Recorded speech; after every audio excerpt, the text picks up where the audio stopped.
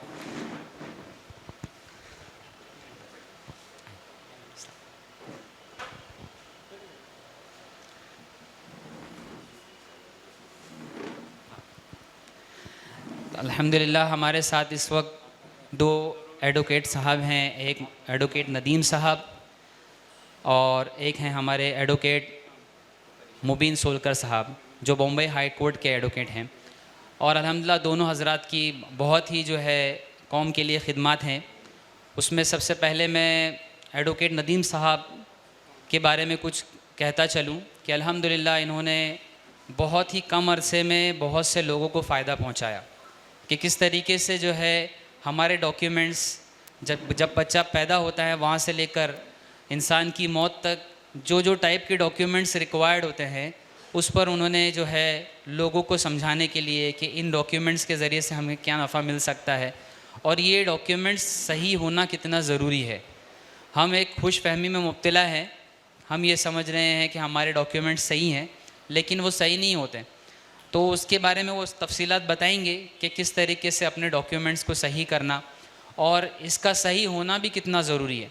सबसे पहले तो कोई भी चीज़ की अहमियत आना, कि इसकी अहमियत के ज़रिए से फिर आदमी उस चीज़ पर चलता है। एक आदमी को माल की अहमियत आती है तो फिर वो कारोबार भी करता है, उसके लिए अपने बच्चों को इंसान पढ़ाता भी है, लिखाता भी है, ताकि वो शऊर आ जाए, ताकि वो उसके ज़रिए से माल को हासिल करे। लेकिन उसी तरीके से हम मुल्क के शहरी होते हुए हमको क्या डॉक्यूमेंट्स को किस तरीके से प्रिपेयर करना, उसके लिए अल्हम्दुलिल्लाह एडवोकेट नदीम सिद्दीकी साहब की बहुत खिदमत है। मैं ऐसे बहुत सारे ग्रुप्स में हूँ कि जिनमें एडवोकेट साहब की जो है अलग अलग, यानी पूरे शहर में अलग अलग जगहों पर उनको बुलाया जाता है और उनकी खिदमत हासिल की जाती है। तो ये हमारे करीब ही रहते हैं। तो ये है ना कि हमारे करीब होने की वजह से हमें इतनी अहमियत नहीं है, मगर दूसरे लोग इनकी उतनी अहमियत कर रहे हैं। तो हमें चाहिए कि इनकी जो है जो इनकी सलाहियत है, हम सब उससे इस्तिफ़ादा हासिल करें, उससे फैज़याब हों। तो मैं ख़ुसूसी तौर पर पहले एडवोकेट नदीम सिद्दीकी साहब को जो है कहूँगा कि वो जो है डॉक्यूमेंट्स के ताल्लुक़ से जो चीज़ें बतलानी है उस पर जो है वो एक निगाह डालें। शुक्रिया।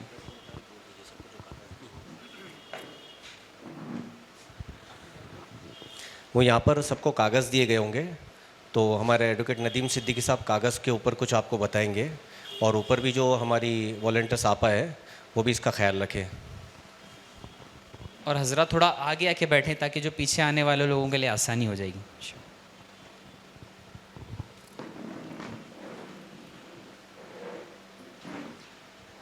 अस्सलाम वालेकुम जी, मेरा नाम एडवोकेट नदीम सिद्दीकी है और मैं तकरीबन 2.5-3 सालों से डॉक्यूमेंट कलेक्शन पे काम कर रहा हूँ। तो बहुत से मेरे दोस्त अहबाब मिलने जुलने वाले या आप भी, उनके दिमाग में ख्याल आता है यार हमने बहुत से एडवोकेट देखे जो क्रिमिनल लाइन के हैं, कोई सिविल लाइन का है, कोई इनकम टैक्स का है, लेकिन एक आप पहले ऐसे एडवोकेट देखे जो डॉक्यूमेंट नहीं, डॉक्यूमेंट कनेक्शन की बात करते हैं, डॉक्यूमेंट कनेक्शन के बारे में इतना वो है। तो ये मैं आपको अपनी जल्दी बताता हूँ कि मैंने डॉक्यूमेंट कनेक्शन को क्यों चुना। ये मामला तकरीबन आज से 2.5-3 साल पुराना है, जब ये NRC का मामला बहुत जोरों में चल रहा था।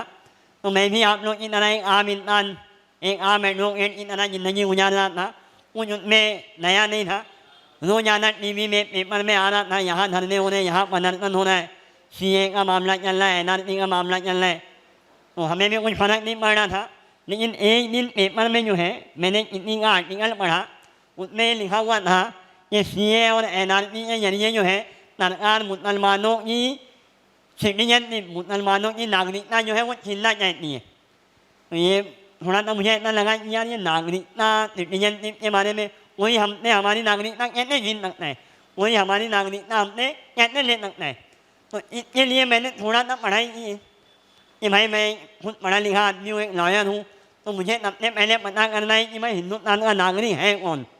तो हमने कॉलेज के ज़माने में तो पढ़ा हुआ था, कॉन्स्टिट्यूशन में पढ़ा हुआ था कि मैं हिंदुस्तान नागरिक कौन कौन है। तो मैंने वापस ने बुक निकाला, वापस ने पढ़ाई किया, तो पहले ही 4-5 आर्टिकल जो थे वो नागरिकता पे, वो सिटीजनशिप पे लिए हुए थे। तो उसमें पहले जो थे वो बहुत काम के थे, तो मैंने पढ़ा। तो पहला जो था वो था बाई बर्थ, यानी जो बच्चा हिंदुस्तान में पैदा हुआ वो हिंदुस्तान का नागरिक है, भले उसके माँ बाप कहीं के भी हो। दूसरा जो था वो था डिपेंडेंट, यानी जिनके माँ बाप हिंदुस्तानी है, वो बच्चा कहीं भी पैदा हो वो हिंदुस्तानी होगा। मैंने कहा यार पहला जो आर्टिकल है वो भी मेरे में आता है, मैं हिंदुस्तान में पैदा हुआ। दूसरा जो आर्टिकल है वो भी आता है कि भाई मेरे माँ बाप भी हिंदुस्तान में पैदा हुए, तो दोनों तरीके से मैं हिंदुस्तानी हूँ, तो मुझे हिंदुस्तान की नागरिकता छीनी कैसे जाएगी। तो फिर और आगे जब हमने स्टडी की तो हमारे सामने देखा, मैंने कहा ये CAA क्या है, क्या बना है, जरा इसके बारे में भी जानते हैं। तो पता चला भाई ये CAA कोई नई चीज़ नहीं है, ये जो है सिटीजनशिप एक्ट 1955 जो वो 1955 में बना। अब ये एक हाथ में आ गया डबल है, तो पता चला भाई जो इसमें वक्त में जो अमेंडमेंट किया गया तो वो CAA बन गया कि भाई सिटीजनशिप अमेंडमेंट एक्ट। मैंने कहा भाई उसको भी एक नज़र डाल ली जाए, उसमें भी पढ़ा जाए कि भाई उसमें क्या मामला है, क्या कहता है वो पढ़ने के बाद उसमें 3 अलग अलग कैटेगरी नजर आई, 3 अलग अलग कैटेगरी नजर आई। पहली कैटेगरी में था 26 जनवरी 1950, 26 जनवरी 1950 से लेके 1 जुलाई 1987 से पहले, 26 जनवरी 1950 से लेके 1 जुलाई 1987 से पहले जो बच्चा हिंदुस्तान में पैदा हुआ वो हिंदुस्तान का नागरिक है, चाहे उसके माँ बाप कहीं के भी हो। मैंने कहा यार इस फार्मूले में तो मैं आ गया। उसके बाद दूसरी जो उसने जो है सिर्फ उसके बारे में पूछा जाएगा कि भाई आप हिंदुस्तान के नागरिक हो, 1987 से पहले पैदा हुए हो, आप अपने बारे में बता दो। ठीक है। उसके बाद जो दूसरी कैटेगरी है 1 जुलाई 1987, 1 जुलाई 1987 से 3 दिसंबर 2003, 3 दिसंबर 2003 इसमें जो बच्चे हिंदुस्तान में पैदा हुए वो हिंदुस्तान के नागरिक तो है, लेकिन देखिए यहाँ पे वर्ड लिखा हुआ है लेकिन उनको ये बताना पड़ेगा कि उनकी माँ या बाप दोनों में से एक जो वो हिंदुस्तान का नागरिक है। तीसरी जो कैटेगरी है वो है 4 दिसंबर 2003 से लेके आज की तारीख में जो बच्चा पैदा होगा उसे जो है वो हिंदुस्तान का नागरिक तो है, लेकिन उसे 3 चीज़ बतानी होगी। पहला कि वो हिंदुस्तान में पैदा हुआ, दूसरा उसके माँ और बाप दोनों हिंदुस्तान के नागरिक हैं।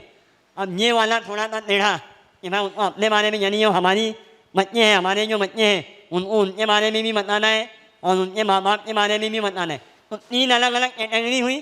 तो पहली कैटेगरी जो 87 से पहले वाले हैं उनको सिर्फ अपने बारे में बताना है। दूसरी जो कैटेगरी है उसमें जो है उनको अपने बारे में भी बताना है और अपने माँ या बाप दोनों में से किसी एक के बारे में बताना है। तीसरी जो कैटेगरी है उसमें तीनों को बताना है कि मैं भी हिंदुस्तानी, मेरे अब्बा भी हिंदुस्तानी और मेरी अम्मी भी हिंदुस्तानी। मैंने कहा चलो ये भी ठीक है। और आगे बढ़ते हैं कि भाई ये NRC क्या चीज़ है जो इतना हुआ हल्ला मचा हुआ है। तो स्टडी करने में अंदर गहराई में जाने में पता चला कि भाई हिंदुस्तान की गवर्नमेंट ऑफ इंडिया एक ऐसा रजिस्टर बना रही है, गवर्नमेंट ऑफ इंडिया एक ऐसा रजिस्टर बना रही है जिसमें वो आपने पूछेंगे कि आप हिंदुस्तान के नागरिक हो वो प्रूव करो। वो हमसे सवाल करेंगे कि आप हिंदुस्तान के नागरिक हो, आप जो है तो प्रूव करो। तो ठीक है भाई, देखते हैं क्या है। फिर हमने पता चला कि भाई ये असम में पहली बार एनआरसी लागू हुआ, तो उसमें भी हमने स्टडी करी कि भाई क्या मामला था, क्या है। तो वहाँ पता चला कि भाई जो एनआरसी जो वहाँ पे लागू हुई उसमें लोगों को कहा गया कि भाई आप प्रूव करो कि आप हिंदुस्तान के नागरिक हो। अपने अपने डॉक्यूमेंट जो है वो सरकार को सबमिट करो कि मैं हिंदुस्तान का नागरिक हूँ। 3.25 करोड़ की आबादी 3.25, 3.25 करोड़ की आबादी 3.25 की आबादी पहली लिस्ट आई 1.8 करोड़ लोगों का नाम नहीं था। पहली लिस्ट में 1,80,00,000 लोगों का नाम नहीं था। फिर सरकार ने मौका दिया, लोग भागे, अरे क्या हो गया, हमने तो डॉक्यूमेंट जमा कराए। सरकार ने फिर एक मौका दिया कि भाई वापस से डॉक्यूमेंट जमा कराओ। फिर लोगों ने डॉक्यूमेंट जमा कराए, जो उसमें गलतियाँ थी उसको नहीं कराए। तो दूसरी लिस्ट आई, उसमें 44 लाख लोगों का नाम नहीं था। फिर गवर्नमेंट ने एक और मौका दिया कि भाई अभी भी जिनकी गलतियाँ हैं डॉक्यूमेंट में वो नहीं कराओ और फिर हमारे पास आओ। फिर लोग भागे दौड़े, तो आखिरी जो लिस्ट आई वो 19 लाख लोगों का नाम उस लिस्ट में नहीं है। 19 लाख लोग ऐसे हैं जिनको कहा गया ये हिंदुस्तान के नागरिक नहीं है। अभी भी लोगों को जो ट्राइब्यूनल बने हुए हैं, कोर्ट है, हाई कोर्ट है, सुप्रीम कोर्ट है, अपने अपने लोग डॉक्यूमेंट दे रहे हैं और बन रहे। तो हमने कहा यार ये डॉक्यूमेंट तो हिंदुस्तान में सबके पास है, तो ये 1,80,00,000 और फिर ये 19 लाख, ये कुछ समझ में नहीं आया। फिर हमने और गहराई में गए, जो असम के एक्टिविस्ट थे उनसे बात की, उनसे व्हाट्सअप किया, मेल किया अलग अलग तरीके से। तो उन्होंने बताया कि डॉक्यूमेंट तो सबके पास है, लेकिन डॉक्यूमेंट में जो सबसे बड़ी प्रॉब्लम आ रही है वो आ रही है करेक्शन की। कितनी डॉक्यूमेंट में हमारी डेट ऑफ बर्थ कुछ लिखी हुई है, कितनी डॉक्यूमेंट में कुछ लिखी हुई है, कितनी का नाम जो है वो बर्थ सर्टिफिकेट में कुछ है, आधार कार्ड में कुछ है, स्पेलिंग का एरर है, सारे एरर आ रहे। वहाँ पे बदरुद्दीन अजमल साहब वहाँ के MP है और उनकी अपनी एक पार्टी है, उनके लोगों ने घर घर जाके लोगों के डॉक्यूमेंट नहीं किए। तो मैंने कहा यार डॉक्यूमेंट मैंने भी कभी देखा नहीं था। मैंने सबसे पहले अपने डॉक्यूमेंट निकाले यार मैं देखता हूँ, मैं तो पढ़ा लिखा आदमी हूँ, मैं मेरे डॉक्यूमेंट देखता हूँ। तो मैंने देखा मेरा नाम है नदीम, जिसकी स्पेलिंग है NADEEM और सरनेम है सिद्दीकी SIDDIQUI। तो कितने डॉक्यूमेंट में E के बदले I लिखा हुआ था, कितने में सिद्दीकी में E लिखा हुआ था, कितने में I लिखा हुआ था। यानी मेरे पास 5 डॉक्यूमेंट थे, 5 में अलग अलग, बर्थ सर्टिफिकेट में अलग, लिविंग सर्टिफिकेट में अलग, आधार में अलग, पैन में अलग। यार मैंने कहा यार ये तो मुझसे गलती हो रही है। मैंने कहा इससे पहले मैं अपने वालिद का निकालता हूँ। वालिद साहब का निकाला तो वालिद साहब का नाम मोहम्मद था। सबसे ज़्यादा गलतियाँ मोहम्मद नाम वालों में मिली। कहीं में पूरा मोहम्मद लिखा हुआ है, कहीं में MOMD लिखा हुआ है, कहीं MD लिखा हुआ है, कहीं MU लिखा हुआ है, कहीं MO लिखा हुआ है, कहीं डबल M है, कहीं सिंगल M है, कहीं ED है, कहीं AD है। मतलब मोहम्मद नाम वाला उसके 5 डॉक्यूमेंट है, 5 एक जैसे नहीं हो सकते। ये गारंटी है, पिछले 2.5 सालों से मैं देख रहा हूँ एक जैसे डॉक्यूमेंट उसके नहीं मिले। मैंने कहा चलो ठीक है यार, हमारे वालिद साहब उतने पढ़े लिखे नहीं थे, उन्होंने जो बनाया नहीं बनाया। मैं मेरे बच्चों का चेक करता हूँ, मैं तो पढ़ा लिखा हूँ, मैं अपने बच्चों का मैंने उठाया तो वहाँ पे भी गलती मिली। बच्चों के बाद 2 डॉक्यूमेंट थे, एक था उनका बर्थ सर्टिफिकेट और एक था आधार कार्ड, दोनों में गलतियाँ। मैंने कहा यार ये तो नहीं बात है। वो जो एक्टिविस्ट वहाँ बता रहे थे असम के लोग कि भाई डॉक्यूमेंट में गलतियाँ हैं, डॉक्यूमेंट में गलतियाँ मिलेंगी, आप चेक करो। फिर हमने डिसाइड किया कि भाई नहीं, सबसे पहले हम अपने वालिद साहब का डॉक्यूमेंट नहीं कराएंगे, फिर उसके बाद अपना डॉक्यूमेंट नहीं कराएंगे, फिर बच्चों का नहीं कराएंगे। और अल्हम्दुलिल्लाह वहीं से जो है मैंने डॉक्यूमेंट करेक्शन को अपना पैशन बना लिया। मैंने पहले अपने वालिद साहब का नहीं कराया, बर्थ सर्टिफिकेट और स्कूल लिविंग सर्टिफिकेट जो है हमारा बेस डॉक्यूमेंट है। बर्थ सर्टिफिकेट जो है जिससे और स्कूल लिविंग सर्टिफिकेट हमारा बेस डॉक्यूमेंट है। इसी डॉक्यूमेंट के बिना पे क्या होता है, बच्चा जब पैदा होता है तो सबसे पहले उसका बर्थ सर्टिफिकेट बनता है। बच्चा जब पैदा होता है सबसे पहले उसका बर्थ सर्टिफिकेट बनता है। उसके बाद वो बच्चा जो है ना कुछ नहीं बनाता है। हमारे ज़माने में आधार कार्ड ये सब कोई कार्ड नहीं था। बच्चा पैदा हुआ, बर्थ सर्टिफिकेट बना, उसके बाद वो सीधा स्कूल जाता था। अब वो स्कूल गया तो बना उसका school leaving certificate. School leaving certificate और बर्थ सर्टिफिकेट वो दोनों की अहमियत वैल्यू जो है वो सेम है। जो तारीख डिटेल बर्थ सर्टिफिकेट में होती है वही तारीख डिटेल जो है स्कूल लिविंग सर्टिफिकेट में भी होती है। तो ये जो दो डॉक्यूमेंट है ये है बेस डॉक्यूमेंट, बर्थ सर्टिफिकेट और आपका स्कूल लिविंग सर्टिफिकेट। उसके बाद जो है आज से 10 साल 15 साल पहले आधार कार्ड आया, पैन कार्ड पहले जो बिजनेसमैन हुआ करते थे उन्हीं के बाद होता था, उसके बाद सरकार ने आम कर दिया, हर आदमी बनाए। पैन कार्ड की कोई वैल्यू नहीं है, जो इनकम टैक्स भरता है उन्हीं के काम आता है, आम आदमी के काम का नहीं है। फिर वोटर आई डी कार्ड, कि भाई वोटर आई डी कार्ड, ये वोटर आई डी कार्ड 99.9% गलत, 99.9% वोटर आई डी कार्ड में आपका नाम जेंडर कुछ ना कुछ गलती जरूर मिलेगी, वो सही नहीं हो सकता। तो हमने वोट नहीं किया। उसके बाद मैंने कहा यार जब मेरे में इतनी गलती है, हमने अपने घर वालों का, उसके बाद हम लोगों ने जो है जगह जगह आवाम को जागरूक करना शुरू किया। अब जो है हम लोग जगह जगह अपने कैंप लगाते हैं, सिर्फ और सिर्फ डॉक्यूमेंट करेक्शन, टोटल एक कोई काम नहीं, सिर्फ और सिर्फ डॉक्यूमेंट करेक्शन। आज तक 3 साल से काम कर रहा हूँ मैं, कोई ऐसा बंदा नहीं मिला जो बोले यार मेरे सारे डॉक्यूमेंट नहीं है। उन्हें मेहनत करके हमारे पीछे लग के डॉक्यूमेंट नहीं करा लिया, लेकिन पहली बार जब वो आया, अच्छा 90% लोगों को लगता है मेरे डॉक्यूमेंट नहीं है, मेरे में कोई गलती है ही नहीं, ये वकील साहब ऐसे ही लगे हुए डॉक्यूमेंट करेक्शन, मेरे सारे डॉक्यूमेंट नहीं। तो डॉक्यूमेंट करेक्शन अब देखिए सरकार ने पहली बार जो है NRC NPR का मामला उठा करके हो हल्ला बच गया। तो सरकार थोड़ा सा बैकफुट में आई। अब सरकार ने क्या किया है, क्यों रत्ता तलाक किया है, बहुत सी चीज़ें सरकार ने बंद कर दी। जैसे अभी लेटेस्ट आधार 10 साल पुराने आधार कार्ड को अपडेट करना कंपलसरी हो गया। जिसके 10 साल आधार कार्ड 10 साल पुराने हो गए और अपडेट नहीं होंगे, 2 साल बाद वो हमारा नागरिक नहीं होगा। अपडेट क्या करना है, बायोमेट्रिक अपडेट, यानी हमको बताना है कि मैं जिंदा हूँ और जो ये आधार कार्ड है वो ओरिजिनल है। आपको वापस से अपना अंगूठा लगाना है, अपना पंजा लगाना है, अपना नया फोटो निकालना है, अपने नए जो है एड्रेस प्रूफ देना है, अपना नया बर्थ प्रूफ देना है। पहले क्या था, जब आधार कार्ड बन रहे थे तब उसमें कुछ भी नहीं था, वो ये था कि भाई कोई भी आओ आधार कार्ड बना लो, कोई भी आओ कोई डॉक्यूमेंट नहीं है तो भी आधार कार्ड बन जा रहे थे। अब सरकार ने ये कहा है कि भाई नहीं,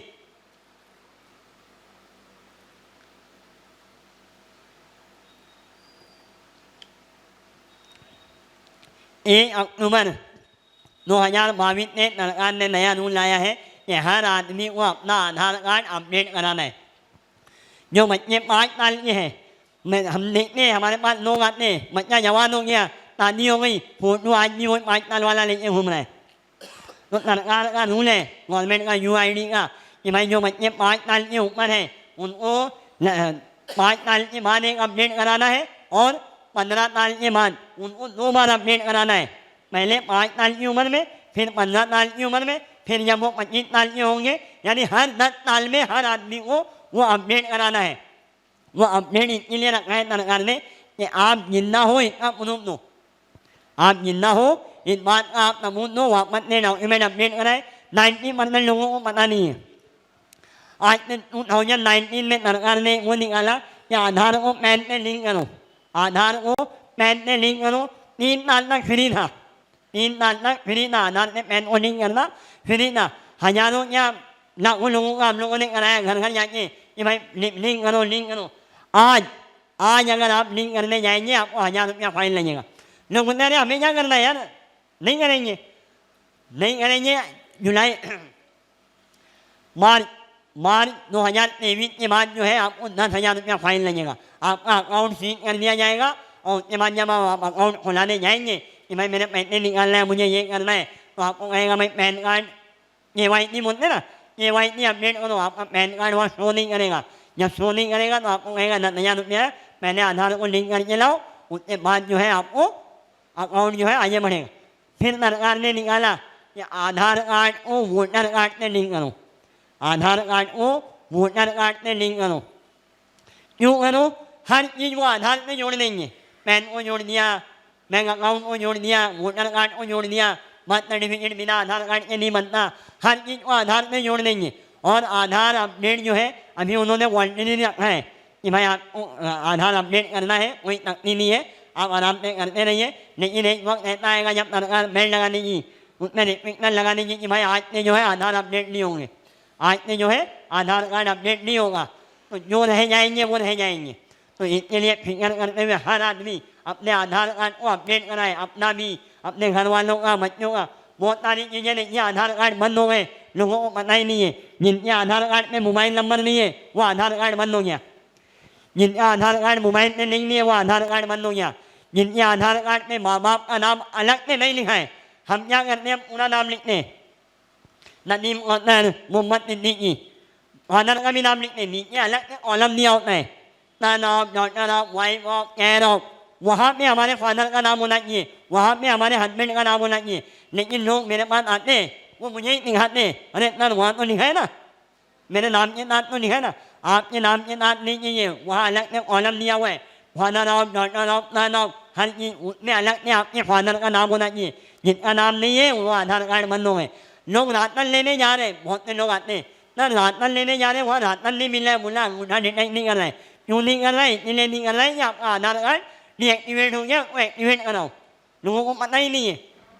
फिर जो जिन आधार कार्ड में सिर्फ डेट ऑफ ईयर ऑफ लिखा हुआ है 1981, 1987, पूरा डेट ऑफ बर्थ नहीं लिखा है, वो आधार कार्ड बंद हो गए। बहुत से आधार कार्ड में कई चीज़ें बंद हो गई, तो उसको अपडेट कराना है कि भाई ये नहीं, जो पुराने इलेक्शन कार्ड थे 2019 से पहले, वाइट वाले, ब्लैक एंड वाइट, वो इलेक्शन कार्ड बंद हो गए।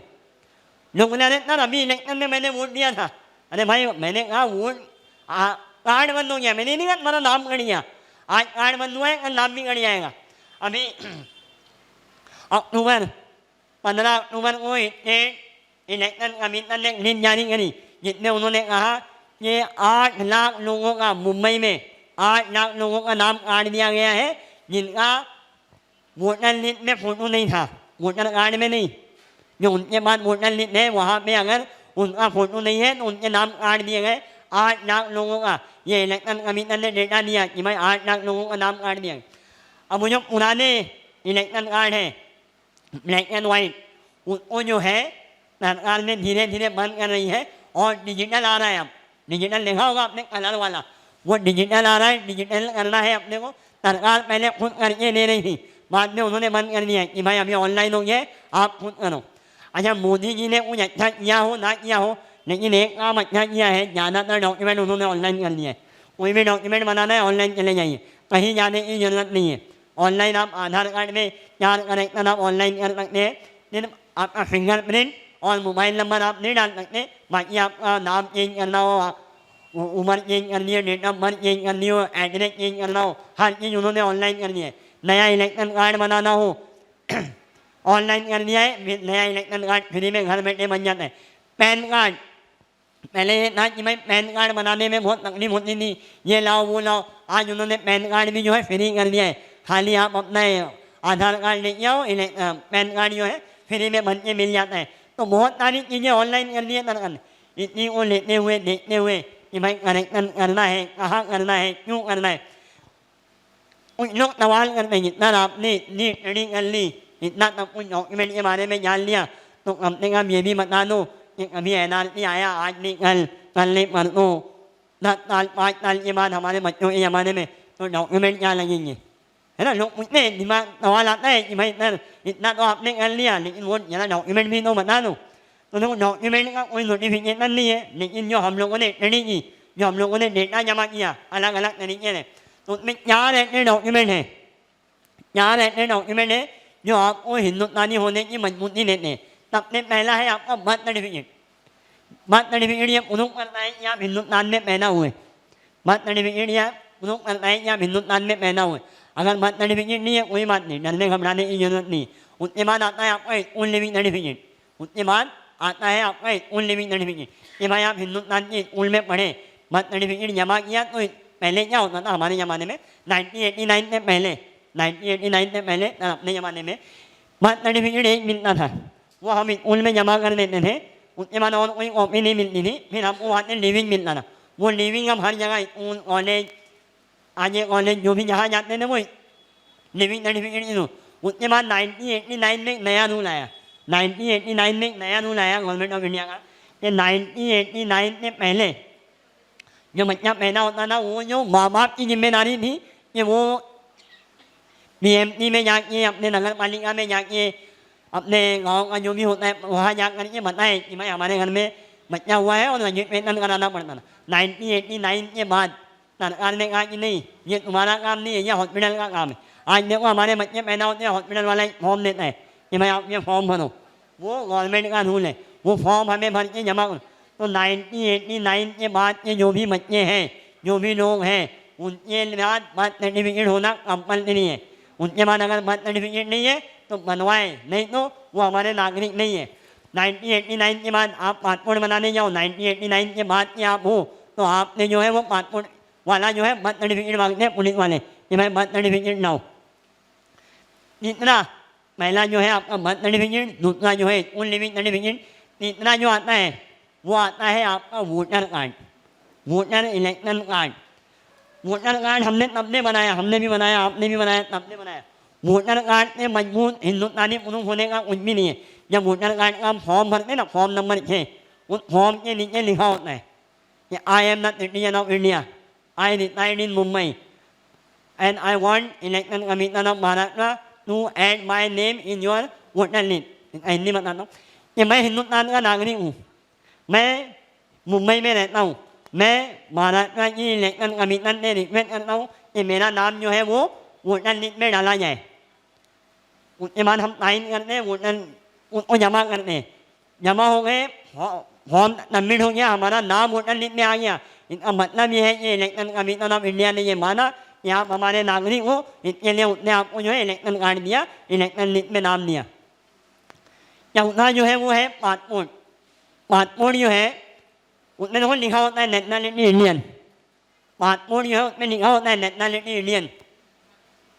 जब ये एनआरसी का मामला चल रहा था 2019-20 में, तो एक RTI मारी गई foreign ministry of foreign affair को कि भाई आप पासपोर्ट कितना बनाते हो, आप लोग पासपोर्ट कितना बनाते हो।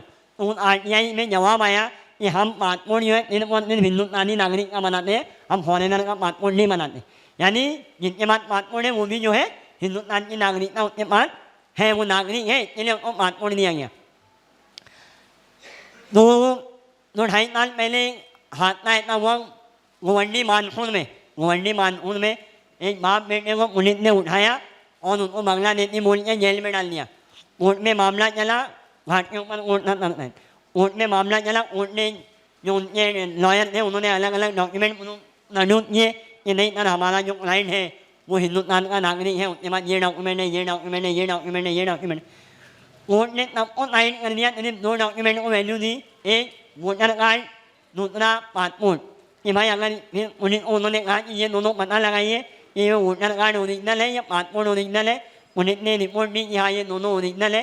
तो कोर्ट ने जो है उनको हिंदुस्तान की बांग्लादेशी का जो ठप्पा था वो हटाया और इनको हिंदुस्तान की नागरिक कहा कि जिनके पास ये 2 डॉक्यूमेंट है वो हिंदुस्तान के नागरिक हैं। इसी तरह असम में भी बहुत से मामला हैं चले। कहने का मतलब ये है कि मैं खुदा ना खाता आज नहीं कल नहीं परसों 10 साल बाद 20 साल बाद हमारे मरने के बाद कभी हमारे बच्चों में ये मुसीबत आई तो हम जो है हमारे डॉक्यूमेंट में मजबूत हैं। आज जब ये NRC NPR PA का मामला आता है हम डरते क्यों है? क्योंकि हमें पता है कि हमारे डॉक्यूमेंट कमज़ोर है। तो डॉक्यूमेंट को मजबूत करें, हर डॉक्यूमेंट की एक वैल्यू है। आज जो है 10वीं के बच्चे, मैं अपना ऑफिस लेके बैठा हुआ सिर्फ डॉक्यूमेंट में काम कर, 10th में जो बच्चे हैं उनको 10वीं का फॉर्म नहीं भरने दिया जा रहा है। क्यों? क्योंकि या तो उनके आधार कार्ड और बर्थ सर्टिफिकेट मैच नहीं हो रहे, उसमें करेक्शन आ रहा है, उसमें गलती आ रही, उनको 10th के फॉर्म नहीं भरने दे रहे। आज हमारे पासपोर्ट नहीं बन रहे, पासपोर्ट में माइनर से माइनर स्पेलिंग का एरर देखा जा रहा है। आज आप पासपोर्ट बनाने जाएंगे तो आप जाते पुलिस वाले पूछते हैं कि मैं हिंदुस्तान की नागरिक होने का प्रूफ दो, आपके माँ बाप का बर्थ सर्टिफिकेट दो, आपके माँ बाप का स्कूल लिविंग सर्टिफिकेट दो, कोई ऐसा प्रूफ दो जो ये साबित करता हो कि आप हिंदुस्तान के नागरिक हैं। तो घर पे जाइए, यही देखिए मैंने फॉर्म दिया है, एक मैंने आपको फॉर्म दिया है, एक फॉर्म कोई मैंने बड़ी मेहनत से हमारी टीम ने ये फॉर्म बनाया है। ये फॉर्म जो भरेगा, ये फॉर्म जो भरेगा वो रात में सो नहीं पाएगा। ये फॉर्म जो भरेगा वो रात में सो नहीं पाएगा। इसमें हमने अलग अलग बताया है। इसमें आप घर पे जाइए, ये जो सारे डॉक्यूमेंट है घर पे निकालिए, थोड़ा सा वक्त अपने लिए भी दीजिए। इस फॉर्म में जो है जो आपके डॉक्यूमेंट में जो स्पेलिंग लिखी है आपके डॉक्यूमेंट में जो स्पेलिंग लिखी है वो स्पेलिंग इसमें लिखिए, गलत लिखा है तो गलत लिखिए, सही लिखा है तो सही लिखिए, जो डेट ऑफ बर्थ इसमें लिखा है वही लिखिए, आपको सारी गलतियाँ बाहर आएंगी कि मेरे आधार कार्ड में गलती हो रही है, मेरे पैन कार्ड में नाम गलत लिखा है, मेरे वोटर कार्ड में नाम गलत लिखा है, मेरे ये डॉक्यूमेंट में नाम गलत लिखा है, मेरे वो डॉक्यूमेंट में नाम खुद ब खुद सामने आएगा। अच्छा, एक छोटी सी गलती हो जा रही है, रह जा रही है अपने जानबूझ के। शादी तो हम लोग बहुत धूमधाम से करते हैं, अल्हम्दुलिल्लाह, कोई 10 लाख खर्चा कर रहा है, कोई 10 करोड़ खर्चा कर रहा है, लेकिन शादी के बाद हम लोग जो है ना मैरिज सर्टिफिकेट नहीं बना रहे, हम लोग जो है मैरिज सर्टिफिकेट नहीं बना रहे। देखिए निकाहनामा जो है ना वो शरई कागज है, निकाहनामा शरई कागज है और मैरिज सर्टिफिकेट जो है वो सरकारी कागज है, दोनों में फ़र्क समझिए। निकाहनामा शरई कागज है और मैरिज सर्टिफिकेट सरकारी कागज है। वो मैरिज सर्टिफिकेट हर जगह काम आएगा, निकाहनामा हर जगह काम नहीं आएगा। आज भी बहुत सी मस्जिदों में, बहुत से मदरसों में उर्दू में निकाहनामा दिया जा रहा है। मैं उर्दू के खिलाफ नहीं हूँ, लेकिन मैं उन तमाम लोगों से ये रिक्वेस्ट करना चाहूँगा कि उर्दू के साथ साथ आप इंग्लिश में भी दीजिए, ताकि जब आदमी और जहाँ में भी निकाह होता है, जिस मस्जिद में भी निकाह होता है, वो मस्जिद के लोग उनको इन्फोर्स करें, उनको सलाह दें, मशवरा दें, उनसे कहें कि भाई ये निकाहनामा तो हम दे रहे हैं, लेकिन 6 महीने के अंदर जो है आप जो है अपना जो है मैरिज सर्टिफिकेट बना लीजिए। बर्थ सर्टिफिकेट और डेथ सर्टिफिकेट का 2 मामला है, समझ लीजिए। एक, जैसे घर में बच्चा पैदा हुआ, आप 1 महीने के अंदर बर्थ सर्टिफिकेट बना लें। घर में किसी की डेथ हो गई, माँ बाप या किसी की भी रिश्तेदार, 1 महीने के अंदर आप जो है 1 महीने के अंदर आप जो है अपना बर्थ सर्टिफिकेट या डेथ सर्टिफिकेट बना लें। 1 महीने के बाद आप बनाने जाएंगे तो आपको जो है एफिडेविट लगेगा, और 1 साल के बाद अगर आप जाएंगे तो आपको कोर्ट से ऑर्डर लाना पड़ेगा, कोर्ट से ऑर्डर लाना पड़ेगा। तो ये कुछ चीज़ें हैं जो मैं आपके सामने रखना चाहता था। इंशाअल्लाह आगे फिर कोई बात होगी और किसी को कोई सवाल जवाब होगा तो सवाल जवाब किया जाएगा। अस्सलाम वालेकुम।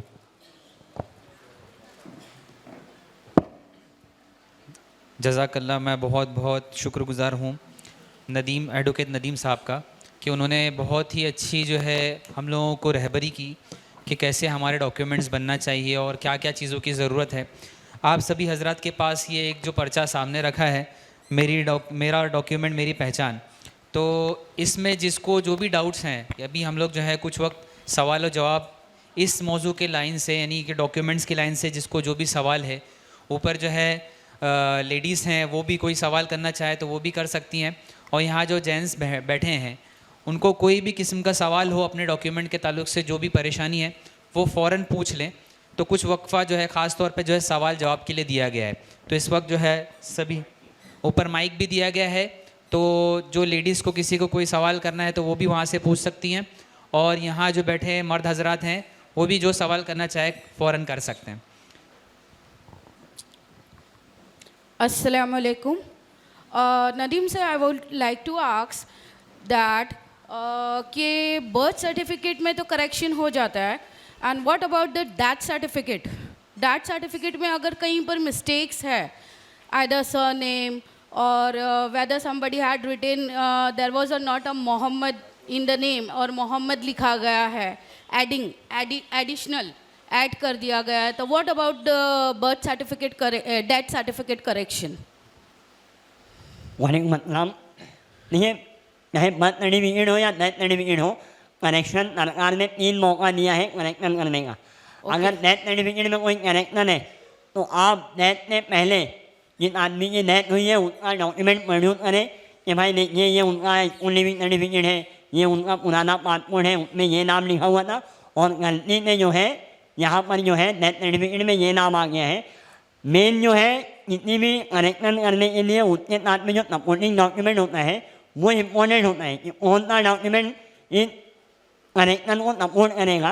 तो जैसे अगर समझो बर्थ सर्टिफिकेट है, जैसे आपने डेथ सर्टिफिकेट की बात करी, उनके नाम में कोई करेक्शन आ गया है, तो आप अगर उस बंदे का आपके पास में बर्थ सर्टिफिकेट है या स्कूल लिविंग सर्टिफिकेट है या पुराना वोटर कार्ड है, आप वो दिखा करके आप जो है उसमें करेक्शन करा सकते हैं। आपको 3 मौके मिलेंगे कनेक्शन करा देंगे। But sir I tried many time करके, यानी दे वर आस्किंग के कब्रिस्तान में वो नाम रजिस्टर्ड हो गया है, अब नहीं हो सकता है करके।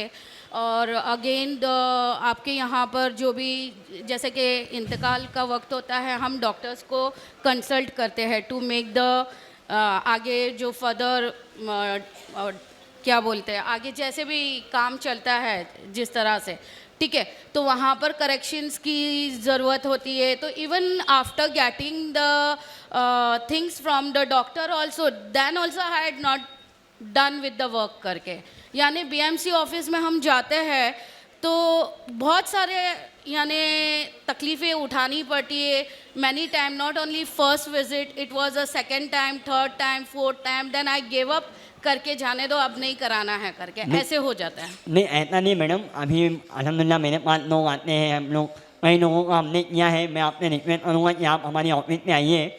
हम लोगों ने बर्थ और डेथ करेक्शन के लिए अलग से एक फॉर्मेट तैयार किया है, जो हम लोगों ने हमारी टीम ने उसको मिल के बनाया है। उस फॉर्मेट में आप जाएंगे तो इंशाल्लाह आपका काम आसानी से हो जाएगा। बहुत से लोगों ने अपने बर्थ सर्टिफिकेट में, डेथ सर्टिफिकेट में, यहाँ तक कि लिविंग सर्टिफिकेट में भी करेक्शन नहीं होता था, लेकिन वो भी अभी हो रहा है। मैं आपसे चाहूँगा कि आप अपना मतलब लेके मेरी ऑफिस में विजिट करें, इंशाल्लाह मैं उसको। इंशाल्लाह। And second thing about the income certificate also, income certificate में जैसे एक चीज़ जैसे रहती है कि we first document we see the ration card, ठीक है। राशन कार्ड पे जो इनकम लिखी होती है, maybe some had written 35,000, 50,000। अगर एक नॉर्मल इंसान का भी अगर सैलरी 10,000 होता है तो ईयरली इट मे बी 1,20,000। तो इनकम सर्टिफिकेट वो एक पर्सन, सिंगल पर्सन का family, that 1,20,000 will be the one person family holder, एक होल्डर का रहता है। बट इनकम सर्टिफिकेट हम पूरे फैमिली की बना रहे हैं, तो दैट इज़ नॉट, मुझे कहीं पर ये समझ में नहीं आता है। वो इनकम में हम सबकी सर्टिफिकेट बनाते हैं। नहीं मैडम, जो लिखा हुआ है ना आपके राशन कार्ड में, अगर आपको सबसे पहला जो है एक काम ये होता है कि अगर हमारे घर की 35,000 रुपया राशन कार्ड में लिखा है, या 50,000 रुपया लिखा है, या 1,00,000 रुपया लिखा है, और हमारी इनकम जो है ना उससे एक्सीड हो रही है, तो ये हमारी जिम्मेदारी है कि हम राशन कार्ड ऑफिस में जाएँ और अपने राशन कार्ड को अपडेट कराएं। वो हम कराते नहीं। यस, हाँ, वो नहीं कराते हैं हाँ, करके। तो ये आपकी जिम्मेदारी है। बट द थिंग इज करके कि कहीं पर ऐसा होता है कि गवर्नमेंट फैसिलिटीज देती है, ठीक है, सम पेंशन प्लान है, किसका कोई विडोज पेंशन प्लान है, ओके, एंड किसी का डाउरी का चल रहा है, किसी का अनमैरिड का चल रहा है, किसी का डिसेबिलिटी का चल रहा है। तो there are many pension plans are there which they ask to कि उनका इनकम लो बताया गया हो तो उसी को वो चीज़ प्रेफरेंस की जाती है करके। तो मैडम वो तो गवर्नमेंट की अलग अलग वो है ना स्कीम है, गवर्नमेंट का अपना टर्म एंड कंडीशन है। जो Yes. आपने ये सवाल पूछा कि भाई मेरी या हमारी फैमिली इनकम जो है वो एक्सीड हो रही है, हाँ, 1,00,000 में जो उसमें राशन कार्ड में लिखा है, राशन कार्ड 20 साल पहले बना, राशन कार्ड 50 साल पहले बना, 30 साल पहले बना, तो ये हमारी जिम्मेदारी है। तो वी हैव टू चेंज। अगर हमारा इनकम जैसे कि बढ़ रहा है तो हमें राशन कार्ड में वो अपडेट कराना हाँ, ज़रूरी है। वो जरूरी है, वो आपकी जिम्मेदारी है। यहाँ पे 99.9% लोगों ने नहीं कराया है, लेकिन Yes. मैंने जा करके मेरी इनकम बढ़ी अल्हम्दुलिल्लाह, तो मैंने जाके अपना राशन कार्ड ऑरेंज था, मैंने उसको वाइट करवा दिया। और बहुत सारी ऐसी चीज़ें होती है कि राशन कार्ड्स के बारे में भी people are not aware about it करके कि चलो हमारा इनकम ज़्यादा है, कभी अपडेट आती है राशन कार्ड ऑफिस से भी, यानी इंक्वायरी होती है, दे कॉल अस करके। मगर मैंने बहुत से रेसिडेंट्स को देखा है, दे नेवर विजिट करके नहीं जाते कि हमारा तो इनकम इतना ज़्यादा लिखा हुआ है, हमें कोई फैसिलिटी अवेल नहीं है। बट देयर शुड बी एक राशन कार्ड के बारे में भी एक अवेयरनेस होना चाहिए कि गवर्नमेंट क्या यानी फैसिलिटीज़ या क्या चीज़ ला रही है करके। नहीं अब देखिए, धीरे धीरे अल्हम्दुलिल्लाह मुफ्ती साहब जैसे लोग हमसे जुड़ेंगे तो धीरे धीरे Yes, अवेयरनेस definitely. होगा। हम लोग अभी तो हमने डॉक्यूमेंट में शुरुआत की है, माशाल्लाह धीरे धीरे और भी अवेयरनेस जहाँ भी जैसे भी होगा धीरे धीरे करेंगे इंशाल्लाह। डॉक्यूमेंट में अभी हमने जो है लास्ट 3 महीने से जो है हम अपने ऑफिस में स्कॉलरशिप की अवेयरनेस चला रहे हैं। स्कॉलरशिप के लिए क्या फॉर्म लगेंगे, क्या डॉक्यूमेंट लगेंगे, कैसे फॉर्म भरना है, तो धीरे धीरे इंशाल्लाह आप जितने लोग जुड़ेंगे, मुफ्ती साहब जितने लोग जुड़ और रहे सर हैं, मैंने थिंक आई सीन करके कि हम तो पूरी तरीके से कोशिश करते हैं कि करेक्ट स्पेलिंग डालने की, but mistake can be done by opposite side, not from our side. मैंने कितने एरिया पीपल्स के फॉर्म्स मैंने खुद से अपने हाथों से भरा है, and even my form for the voter card, but the mistake was came in my voter card only. नहीं तो- बाकी का सबका करेक्शन अल्हम्दुलिल्लाह अच्छे से हुआ और मेरे ही कार्ड में प्रॉब्लम आई। नहीं इसीलिए जो है ना मैडम, गवर्नमेंट ने जो है ना ऑनलाइन प्रोसीजर चालू कर दिया है कि आप खुद ऑनलाइन फॉर्म भरें, ऑनलाइन चेक करें क्या हो रहा है क्या जा रहा है। अगर फिर मिस्टेक होती है आप दोबारा फॉर्म भरिए। आप ऑनलाइन जब भरते हैं ना तो 99% मिस्टेक नहीं होती है। कभी कभी क्या होता है, हम ऑनलाइन भरते हैं, टाइपो मिस्टेक हो जाती है हमने खुद से, तो हम किसी दूसरे पे ब्लेम नहीं कर सकते। क्या होता है कभी कभी कुछ ऊँचाइयाँ हमने भी हो जाती हैं, उन ऊँचाइयाँ जो है सामने वाले से भी हो जाती है, लेकिन उसमें हमको केयर करना है, हमको गौर करना है कि भाई गलती जो फॉर्म हमने भरा है क्या होता है हमारी ना जो हमारा नाम है, जैसे मेरा नाम नदीम है, मैं हमेशा जो है ना NADEEM लिखता हूँ, लेकिन मेरा दिमाग जो है ना हमेशा डबल पड़ेगा। लेकिन अगर किसी ने उसको आई भी लिखा है ना, तो अगर डबल नहीं भी लिखा है ना, तो मेरा दिमाग उसको नदी भी पढ़ लेगा। तो अभी भी आप फॉर्म भरें अपना, तो आपने कहा ना कि दूसरों का नहीं हो गया, मेरा गलत हो गया, तो अभी भी आप अपना फॉर्म भरें तो उसको दूसरों ने पढ़वाएं, क्योंकि हमारा दिमाग जो है ना वो हमेशा नदीम को नदी भी पढ़ेगा। NAD के आगे कुछ भी लिखा होगा, आखिर में एम होगा, वो नदी भी पढ़ेगा। ओके तो ये साइकोलॉजी है हमारी। तो अपना फॉर्म भर के हो सके हम दूसरों से पढ़ा लें, अपना फॉर्म दूसरों से भराएं, उनको चेक करें। एक बंदा मेरे पास आया, वो वोटर कार्ड लेकर के, उसका नाम था अब्दुल अजीज। बोला सर मैंने उसका कार्ड देखा, बोला सर इसमें कोई करेक्टर है, जरा देख लीजिए। मैंने कहा तुम्हारा नाम क्या है? तो उसने कहा भाई अब्दुल अजीज।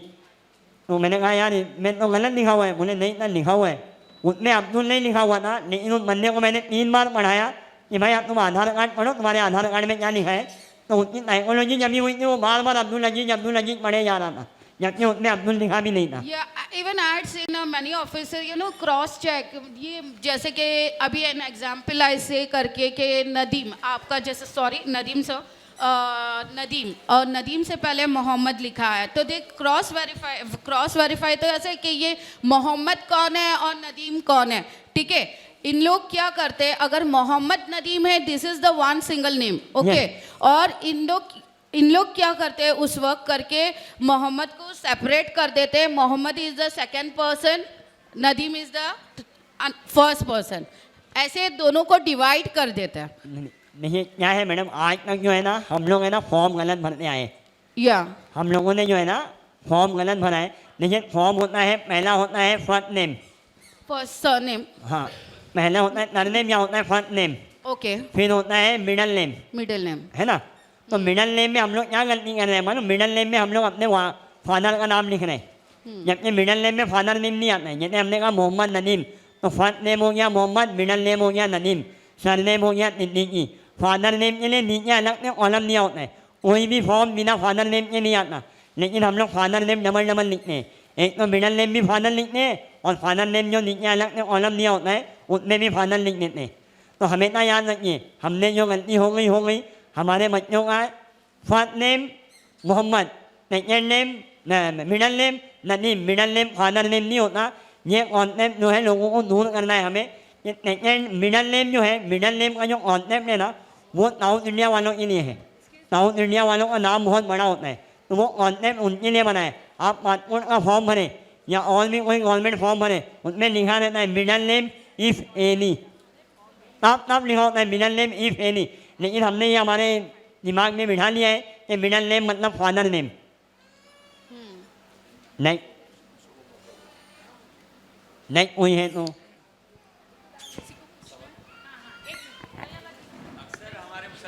हाजी लिखा जाता है, हाजी लिखते हैं लोग, हज करके आते हैं और हाजी लिखते हैं, उससे बहुत सारी कॉन्फ्लिक्ट्स होती है। तो उसके लिए आपकी क्या मशवरा है? नहीं हाजी नहीं है, कोई नाम नहीं होता है, या लोग लिखते हैं तो वो उससे इतनी कॉम्प्लिकेशन होती है, गलत नहीं, तो वो अवेयरनेस होनी चाहिए कि हाजी लिखने की ज़रूरत नहीं है। अगर आप हज करके आए तो आपको उसमें पिछले डॉक्यूमेंट में नहीं है, उसके बाद अगले डॉक्यूमेंट में हाजी डाल दिए, फिर किसकी और डॉक्यूमेंट में नहीं डाले, तो बहुत सारी कॉन्फ्लिक्ट्स होती है। नहीं ऐसा बहुत नहीं, ये आए मेरे पास। हाजी जो है वो हमारा लक़ब है, हाजी हमारा नाम नहीं है, लेकिन लोग मोहम्मद में लिख देते हैं, जबकि हमें हाजी कहीं भी नहीं लिखना है। एक आप याद रखिए, मैंने जो बताया कि बर्थ सर्टिफिकेट या स्कूल लिविंग सर्टिफिकेट, इसको बेस बना के आज के बाद जो भी फॉर्म भरेंगे उसके हिसाब से भरेंगे कि भाई हमारा बर्थ सर्टिफिकेट में क्या लिखा है। अगर कुछ स्पेलिंग की गलती है तो पहले उसको सही कराएंगे और उसको बेस बना के अपने जितने भी आगे के डॉक्यूमेंट है उसको बनाएंगे। नेक्स्ट कोई अस्सलाम वालेकुम। सर जी अभी मेरे साथ में माइक थोड़ा बराबर, अभी मेरे साथ में एक फ्रॉड हुआ है। आवाज़ नहीं आ रही। मेरे साथ में एक फ्रॉड हुआ है। बंदे ने मुझको उसका इनकम आईडी बताया, मेरा आधार कार्ड उसने बताया मुझको उसका, और पैन कार्ड भी बताया। तो वो जो बंदा है वो फेक आधार कार्ड उसने बताया और फेक पैन कार्ड बताया। तो हमारे आईपीसी के तहत ऐसा कोई रूल है उसको, जो उसको आईपीसी के तहत वो बिहाइंड द बार जा सकता है? वो अभी बताएंगे आपको क्या है क्या नहीं है। अच्छा, वो क्रिमिनल का मामला है, वो अभी बताएंगे आपको इंशाल्लाह। थोड़ा सा वेट कीजिए, मुझे डॉक्यूमेंट के बारे में पूछिए। बर्थ सर्टिफिकेट के अंदर सरनेम नहीं है और वोटर आई कार्ड और आधार कार्ड के अंदर स्पेलिंग मिस्टेक है और फैमिली फ्यूड की वजह से 3 घर है, घर अलग अलग हो गया है। सेकंड घर का आधार कार्ड के अंदर और वोटर आईडी के अंदर एड्रेस है, थर्ड घर के अंदर जो रीलोकेट हुआ है उसका एड्रेस नहीं है। तो क्या करना चाहिए? एक एक करिए, मुझे बर्थ सर्टिफिकेट में सरनेम नहीं है। बर्थ सर्टिफिकेट में सरनेम नहीं है। इसके आपके वालिद के नाम की मेरा रिजवान गुलाम से नन्नाड़ा वाला है, तो नन्नाड़ा वाला नाम नहीं है। नहीं, नीचे फादर के नाम में आधार के अंदर पूरा नाम। आधार की बात ही नहीं हो रही, आधार से कोई लेना देना ही नहीं। बर्थ सर्टिफिकेट में आपका नाम है, मेरा नाम है, नीचे फादर का नाम है, फादर का नाम है, फादर के नाम के आगे सरनेम है, सरनेम नहीं है। सरनेम नहीं है, नहीं। फादर का लिविंग सर्टिफिकेट है। अभी वो देखना पड़ेगा मेरे पास से। आपके पैदा होने से पहले, आपके पैदा होने से पहले अगर आपके फादर सरनेम लिखते थे तो आपके नाम के आगे आएगा। आपके फादर पहले सरनेम नहीं लिखते थे तो नहीं आएगा। नहीं है। ठीक है। और ये सेकंड घर का एड्रेस है, थर्ड घर का जो अभी रीलोकेट हुआ है उसका एड्रेस नहीं है आधार कार्ड में और वोटर कार्ड में। तो वो एड्रेस के लिए क्या करना पड़ेगा? और स्पेलिंग मिस्टेक है दोनों के अंदर। तो आप अपना बर्थ सर्टिफिकेट या स्कूल लिविंग सर्टिफिकेट लेके आइए जिसमें करेक्ट स्पेलिंग हो, तो आधार कार्ड में स्पेलिंग नहीं हो जाएगी। दूसरा, आपका जो इलेक्शन राशन कार्ड जो आपने नए घर का बनवाया होगा। राशन कार्ड नहीं है मेरे पास। राशन कार्ड बनाने का पुराना राशन कार्ड एक्सपायर हो गया है, वो सब बंद हुआ था ना बीच में, तो इसके लिए उसने बंद कर दिया।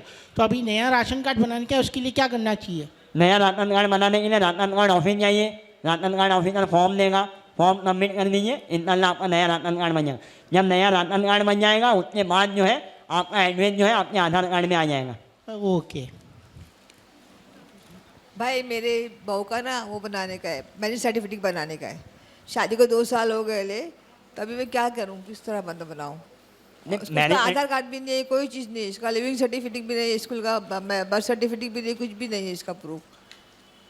वो हिंदुस्तान में पैदा हुई, हाँ वडाला में पैदा हुई वो।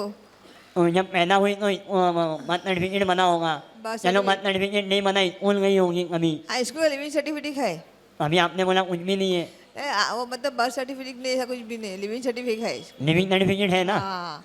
तो जहाँ पे पैदा हुई ना, उनकी नगर पालिका या महानगर पालिका जो भी उनका वो लगता है, वहाँ पे जाके इंक्वायरी करें, इंशाल्लाह आपका नाम मिलेगा। अच्छा, और इसका मैरिज सर्टिफिकेट के लिए क्या करूँ? मैरिज कहाँ पे हुई,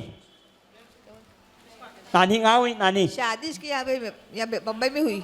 मुंबई में हुई थी ना। हाँ। तो निकाहनामा है उनका। हाँ निकाहनामा है। हाँ, निकाहनामा लेकर उनका ऑनलाइन फॉर्म भरा जाता है। कभी भी आप हमारे ऑफिस में आइए। अच्छा। हाँ, ऑनलाइन फॉर्म भर लेंगे, उसके बाद आपका जो काजी साहब ने और जो आपके गवाह थे उन सबको हाजिर करना पड़ेगा। अच्छा। तो आपका बन जाएगा इंशाल्लाह, उसमें कोई टेंशन नहीं है। ओके, शुक्रिया भाई।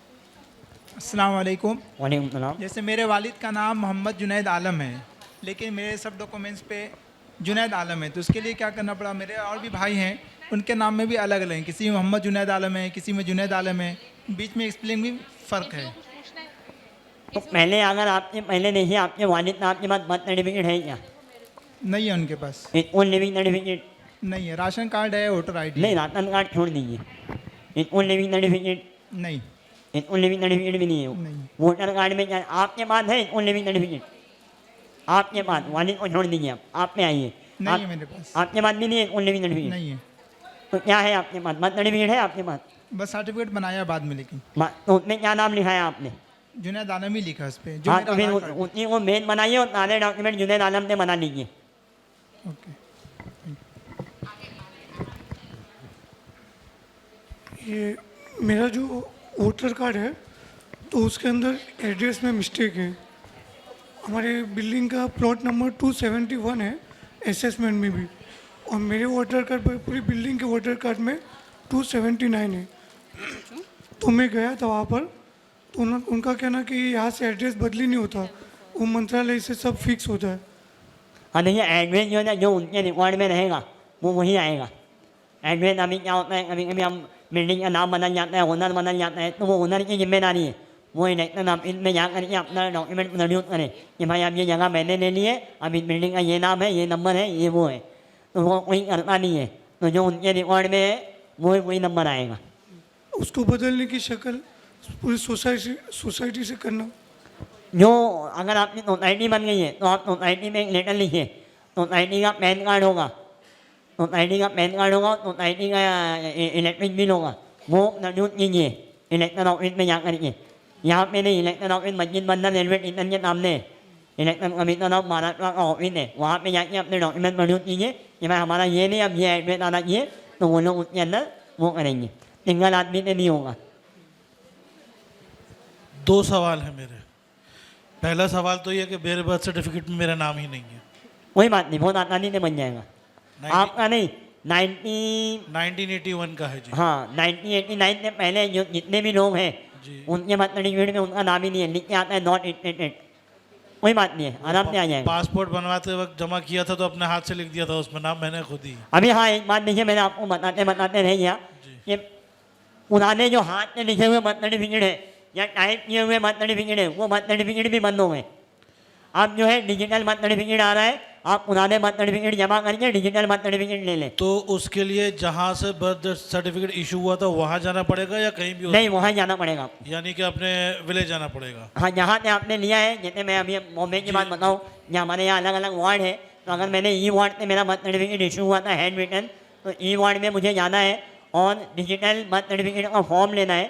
वो डिजिटल बर्थ सर्टिफिकेट का फॉर्म भर के जमा कर देना है, आपको वहाँ से डिजिटल बर्थ सर्टिफिकेट मिल जाएगा।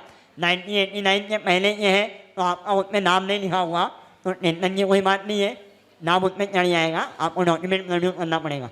दूसरा सवाल ये है कि मेरा नाम डॉक्यूमेंट्स पे अब है मोहम्मद कामरान शमसी। जब मेरा बेटा हुआ मैं उसका बर्थ सर्टिफिकेट बनवाने गया तो मैंने नबील कामरान शमसी लिखने को कहा, तो वहाँ जो क्या कहा वापस बोलिए? नबील कामरान शमसी कहा मैंने लिखने को, तो वहाँ जो लेडी बैठी थी वो बोली आप लोग तो मोहम्मद लगाते हो। तो मैंने कहा मेरे बेटे का नाम मोहम्मद नबील शमसी ही है। तो उसने फर्स्ट नेम में मोहम्मद नबील लिख दिया, मिडिल नेम कामरान और सर नेम शमसी कर दिया। तो ये सही है या चेंज कराना पड़ेगा? नहीं देखिए, पहला होता है चाइल्ड नेम, है ना। चाइल्ड नेम में सिर्फ एक ही नाम आएगा, या तो मोहम्मद नबील आएगा। उसमें 3 कॉलम थे, एक first rectangle box, second, third, name, middle name, sir name. अभी मैंने मिडिल नेम का फार्मूला समझाया आपको, मैं इसीलिए मैंने आपसे पूछा। तो उनका नेम हो गया मोहम्मद, फर्स्ट नेम में ही उसके मोहम्मद नबील लिखा है। फर्स्ट नेम हो गया मोहम्मद जी, सेकेंड नेम हो गया नबील। तो अब ये चेंज हो सकता है कि अब ये अभी उनका नाम क्या है, चाइल्ड नेम क्या लिखा हुआ है? अब उसका बर्थ सर्टिफिकेट पर पूरा नाम है मोहम्मद नबील कामरान शमसी। पूरा ऊपर जी, पूरा ऊपर मोहम्मद नबील कामरान नहीं लिखा है। हाँ, चाइल्ड नेम में क्या लिखा है वो बताइए आप। वो मुझे एग्जैक्टली ध्यान नहीं, लेकिन हाँ, तो होगा। आप जो है ना वो बर्थ सर्टिफिकेट लेके ऑफिस में आइए, जी ऑफिस में आइए और देख लूँगा मैं, ठीक है इंशाल्लाह। ठीक है। और जिनको भी जो भी प्रॉब्लम होगा आप लोग ऑफिस में आइए, या नागपाड़े में डंकन रोड है, डंकन रोड में जो हमारा ऑफिस है 8:30 बजे से लेकर रात को 10 बजे तक मंडे टू फ्राइडे हम लोग बैठते हैं और इंशाल्लाह सिर्फ और सिर्फ डॉक्यूमेंट करेक्शन और स्कॉलरशिप में काम कर रहे हैं। फ्री ऑफ चार्ज है, जो भी होगा इंशाल्लाह हम आपकी पूरी हेल्प करेंगे। सर मेरी बर्थ जो है वो गुजरात की है, 60s की। अब मेरे पास भी वो हाथ का लिखा हुआ टाइप का है, तो क्या मुझे गुजरात जाना पड़ेगा उसके लिए, या इसके यहाँ से भी हो सकता है? नहीं, यहाँ से कुछ भी नहीं होगा, गुजरात जाना पड़ेगा। है ना। हर स्टेट का अलग अलग रूल एंड रेगुलेशन होता है। अभी जो मुंबई का है वो थाना का बंदा भी मुंबई से नहीं निकाल सकता है, उसके लिए उनको भी जो है थाना जाना पड़ेगा। पहली बार जब एक बार आपका डिजिटल सर्टिफिकेट आ जाएगा डिजिटल सर्टिफिकेट आप दुनिया के किसी भी कोने से निकाल सकते हैं, उसमें बारकोड होता है। डिजिटल सर्टिफिकेट इसीलिए बनाया जाता है, डिजिटल वोटर कार्ड इसीलिए बनाया जा रहा है, हर चीज़ डिजिटल इसीलिए हो रही है कि आप उसे कहीं से भी निकाल सकते हैं। तो एक बार आपका डिजिटल हो गया, उसके बाद आप कहीं से भी उसको निकाल सकते हैं, इसमें कोई वो नहीं है। लेकिन फर्स्ट टाइम डिजिटल के लिए मुझे गुजरात जाना पड़ेगा। गुजरात जाना पड़ेगा, डिजिटल बर्थ सर्टिफिकेट का फॉर्म भरना पड़ेगा, उसके बाद इंशाल्लाह आपको डिजिटल सर्टिफिकेट मिल जाएगा। जज़ाकल्लाह। सर ये 10th की मार्कशीट में करेक्शन के लिए क्या प्रोसीजर है? बाकी सब डॉक्यूमेंट्स में करेक्ट है, स्पेलिंग गैजेट के थ्रू करवा ली है पासपोर्ट वगैरह में, तो 10th की मार्कशीट और 12th की मार्कशीट में करवाने के लिए क्या करना पड़ेगा? देखिए 10th की मार्कशीट में वही नाम लिखा होगा जो आपके लिविंग सर्टिफिकेट में लिखा होगा। हाँ उसमें करेक्ट है। हाँ आप लिविंग सर्टिफिकेट में नहीं है? नहीं उसमें भी मतलब मिस्टेक है, बाकी पासपोर्ट है, बर्थ सर्टिफिकेट है, उसमें नहीं करेक्शन हो चुका है गैजेट के नहीं नहीं नहीं ऊपर से नीचे आई है, पासपोर्ट वगैरह बाद में उनका मामला है, तो उनका मामला उनसे हल होगा। अगर आपके 10th 12th में करेक्शन है तो आपको school leaving certificate supporting document लगेगा।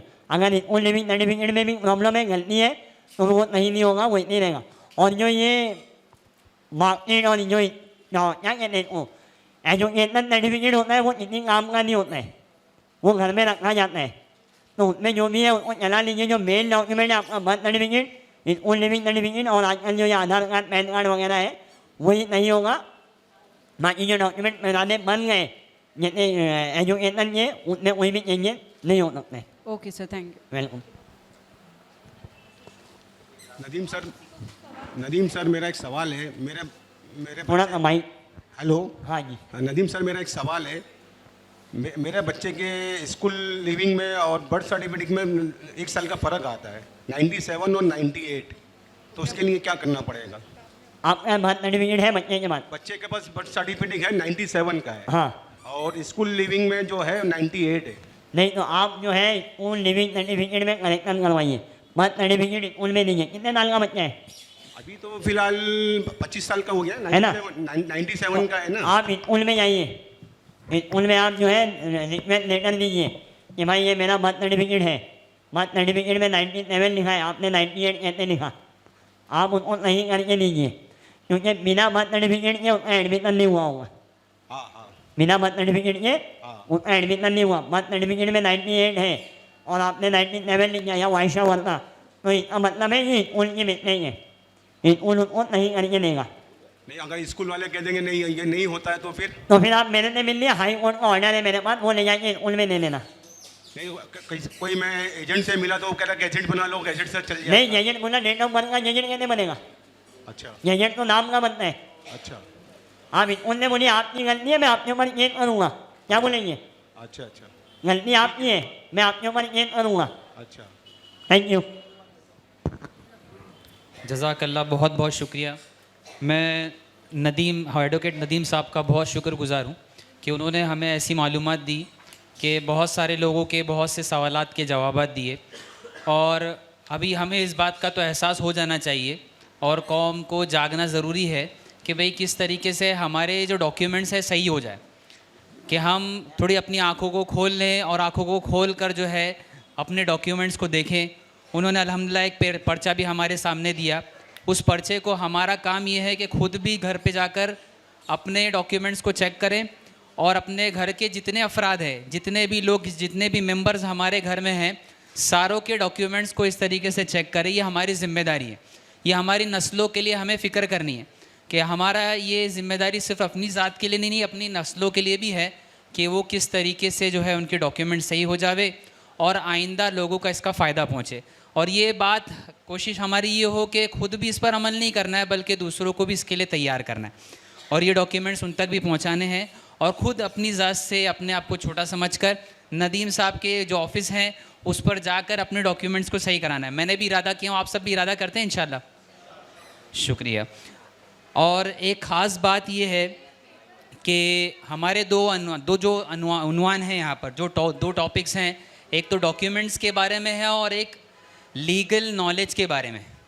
लीगल नॉलेज जिसको हम लोग बहुत सारी चीज़ों से ताबीर करते हैं, उसमें सबसे पहली चीज़ आती है लॉ। और जैसे इससे पहले भी अर्ज़ किया गया कि लॉ जो है, चाहे वो इस्लामी लॉ हो, तो हमारे लिए हमारी ज़िंदगी गुजारने का लॉ सही होना चाहिए, जिसको कुरान में अल्लाह रब्बुल इज़्ज़त ने हम तक पहुंचा दिया कि ज़िंदगी कैसी गुजारी जाएगी, और साथ ही साथ जो है नबी पाक सल्लल्लाहु अलैहि वसल्लम के तरीके भी बता दिए गए कि भाई उस वक्त किस तरीके से इस्तेमाल करते हुए हम ज़िंदगी गुजार सकते हैं। उसके साथ साथ जो है हम जैसे एक मुल्क के शहरी हैं, एक सिटीज़न हैं, तो हमारी ये ज़िम्मेदारी बनती है कि हम इस मुल्क के कवानीन को अच्छी तरीके से उस पर अमल करें और उसको अमल करते हुए हम एक अच्छे शहरी बनकर ज़िंदगी गुजारें, अच्छे सिटीज़न बन के ज़िंदगी गुजारें। और उसमें ख़ास तौर से जैसे जो हम जानते हैं कि हमारी जो आज़ादी का दिन है 1947 जो है 15 अगस्त 1947 को हमें आज़ादी मिली।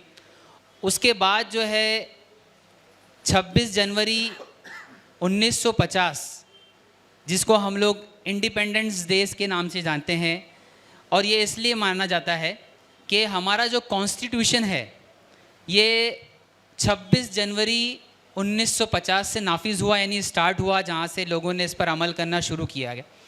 और इत्तेफाक की बात यह है कि उस चीज़ का जो एडॉप्शन किया गया था वो 26 नवंबर को किया गया था। 26 नवंबर यानी आज ही के दिन 1949 में 26 नवंबर 1949 को आज ही के दिन जो है इसका एडॉप्शन किया गया था। इसके लिए आज के दिन को नेशनल लॉ डे भी कहा जाता है, नेशनल कॉन्स्टिट्यूशन डे भी कहा जाता है। तो अल्हम्दुलिल्लाह हमारे साथ बहुत ही क्या कहेंगे होनहार, हमारे इस कौम के बहुत ही होनहार एडवोकेट्स यहाँ पर अवेलेबल हैं। उनमें खुसूसी तौर से जो हमारे सामने जो अभी लीगल डॉक्यूमेंट, लीगल नॉलेज के बारे में हमारे साथ इस वक्त हमारे साथ मौजूद हैं एडवोकेट अब्दुल हद साहब, और माशाल्लाह अब्दुल वहाब साहब जो हैं ये BA LLB और स्पेशलिस्ट इन IPC का फुल फॉर्म है इंडियन पैनल कोड। उसके अलावा जो है NIA और यूपा वगैरह जो चीज़ें अनलॉफुल एक्टिविटीज़ जो होती है हिंदुस्तान में, उसके लिए एक कानून बनाया गया है। तो ये इनके माशाल्लाह स्पेशलिस्ट एक्सपर्ट हैं और आज हमारे दरमियान है। इसी के साथ साथ वो जमीयत के लिए भी बहुत सारे जो है काम करते हैं अल्हम्दुलिल्लाह। तो हम ये चाहते हैं कि बहुत ज़्यादा उनके सामने जो है, उनके सामने मैं बहुत ज़्यादा और कुछ बातें कहूँ, इससे बेहतर ये है कि उनकी बातों को सुने, उनसे इस्तेफ़ादा हासिल करें।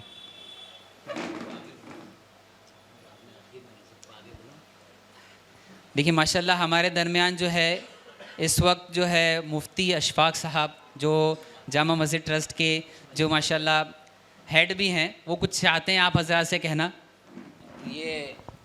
ये हजरात आए हैं, ये अहमियत के हामिल हैं ना, ये अपना वक्त लेकर आए, तो आप ये फैल कर क्यों बैठे हैं? जो आगे की सीट अगर किसी के खाली हो तो उसको पूर्ण कर दें। क्या होता है कि आदमी जो बात करता है तो उसके अंदर उसकी अहमियत होती है, पीछे की जो खाली रहेगी इंशाल्लाह बाद में आने वाले फुर कर देंगे। कोई भी एक चेयर आगे की आपकी खाली ना हो। माशाल्लाह हमारे इरफान भाई बहुत दूर से आए हैं, ये आगे वाली 2 बरकत के लिए रखी, जो बरकत की और हैं बाकी खाली कर फुल कर दें। तो अभी क्या है, अब्दुल वहाब साहब जब बोलेंगे तो बहुत जो है आपकी तवज्जो उनकी तरफ और उनकी तवज्जो आपकी तरफ रहेगी। ये आगे वाली ये भी है, इसको पूरा कर दें। अब देखिए माशाल्लाह फिर पीछे बाहर से भी लोग आ जाते हैं, बोले कि खाली है, थोड़ी सी जगह गुंजाइश है। जी जनाब। अस्सलाम वालेकुम। अंदाज़े बयां गर्चे बहुत खूब नहीं है, अंदाज़े बयां गर्चे बहुत खूब नहीं है, शायद तुम्हारे दिल में उतर जाए मेरी बात। दोस्तों, आपके कानूनी हुकूक जो है आपकी ज़िम्मेदारी से शुरू होते हैं। कोई भी आपका हक ज़िम्मेदारी के बग़ैर अधूरा है। तो आपके कानूनी हुकूक की जानकारी आपको देने से पहले मैं ये ज़रूरी समझता हूँ कि आप लोगों को आपकी ज़िम्मेदारियों से आगाह किया जाए। हम लोग समाज सोसाइटी में रहते हैं और आप थोड़ा सा प्रैक्टिकल ज़मीनी हकीकत को सामने रख कर देखिए कि माँ बाप जो है वो अपने बच्चों को बोलते बेटा देख वो रास्ता गलत है, बच्चा उस रास्ते पे जाता है और अपना नुकसान करके लेता है। तो इसका जिम्मेदार कोई कानून नहीं है, पुलिस नहीं है, कोर्ट नहीं है, वो बच्चा है। माँ बाप बोलते बेटा देख वो कुछ लोग गलत हैं, उनकी संगत में मत रहे, उनके तौर तरीके ठीक नहीं है, वो लोग गलत लाइन के लोग हैं। बच्चा जो है माँ बाप की बात नहीं मानता है, अपनी मनमानी करता है, अब जवान हो गया है, उसके अपने रिक्वायरमेंट्स है, गलत लोगों की संगत में रहता है और प्रॉब्लम में फंस जाता है। अब पुलिस मुकदमा हो, क्रिमिनल केस हो, कोई ड्रग का केस हो, कोई हो, तो उसमें जो कोई कानून की खामी नहीं है, पुलिस का कोई तासुब नहीं है, वो बच्चे की गलती है। अभी माँ बाप बोलते हैं, समाज बोलते हैं भाई देख यार वो एक्चुअली वो आदमी जो है पुलिस का मुखबिर है, उसने कई लोगों को गलत खबरें देकर फंसवाया, उसका काम धंधा है, उसको इसका पैसा मिलता है, आप ऐसे लोगों के पास मत रहो। बच्चा जो है जानबूझ के ऐसे लोगों के साथ रहता है। माँ बोलते बेटा अंधेरा हो जाएगा घर में आ जाना, सुबह हो जाएगा काम पे चले जाना। बच्चा रात भर बाहर भटकता है, सुबह घर पे आता है, दिन भर सोता है जो काम का समय है, रात भर किसके साथ कहाँ रह के क्या करता है माँ बाप को पता ही नहीं है। और फिर एक दिन मालूम पड़ा कि किसी मुकदमे में किसी मामले में फंस गया, या पुलिस की नाकाबंदी थी, बाइक लेके तोड़ के भागने की कोशिश किया, पुलिस ने पकड़ के पीटा, केस में डाल दिया। तो इसमें कानून का कोई दोष नहीं है। हम अपनी जिम्मेदारियों से हमको आगाही नहीं है, फिर हमारे कानूनी हुकूक क्या? कानून पहले जिम्मेदारी पूरी करो ना। आप अपने बुजुर्गों की, अपने घर वालों की, अपने माँ बाप की बात नहीं सुनते हो, गलत राह पे चलते हो, गलत लोगों के साथ रहते हो। अरे भाई वो गटर है खुला हुआ, उसमें पैर डालेगा, पैर टूट जाएगा।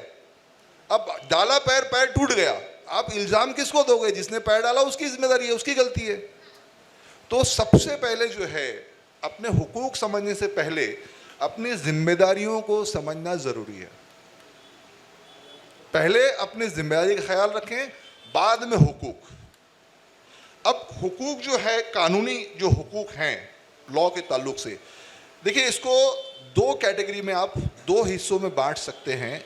एक हुकूक विक्टिम के तौर पर, यानी ऐसा मजलूम जिसके साथ कोई जुल्म हुई, ज्यादती हुई, नाइंसाफ़ी हुई, जिसके किसी रिश्तेदार, दोस्त, अहबाब को मार दिया गया, या लूट मार, आगजनी, आतिशजनी का मामला हुआ, या जिना वगैरह ऐसा कुछ मामला हुआ, या किसी शादीशुदा खातून के साथ डोमेस्टिक वायलेंस हुआ, 498 हुआ वगैरह हुआ। तो एज अ विक्टिम आपके क्या कानूनी हुकूक हैं? एज अ विक्टिम आपके कानूनी हुकूक अलग सतह पर देखे जाते हैं।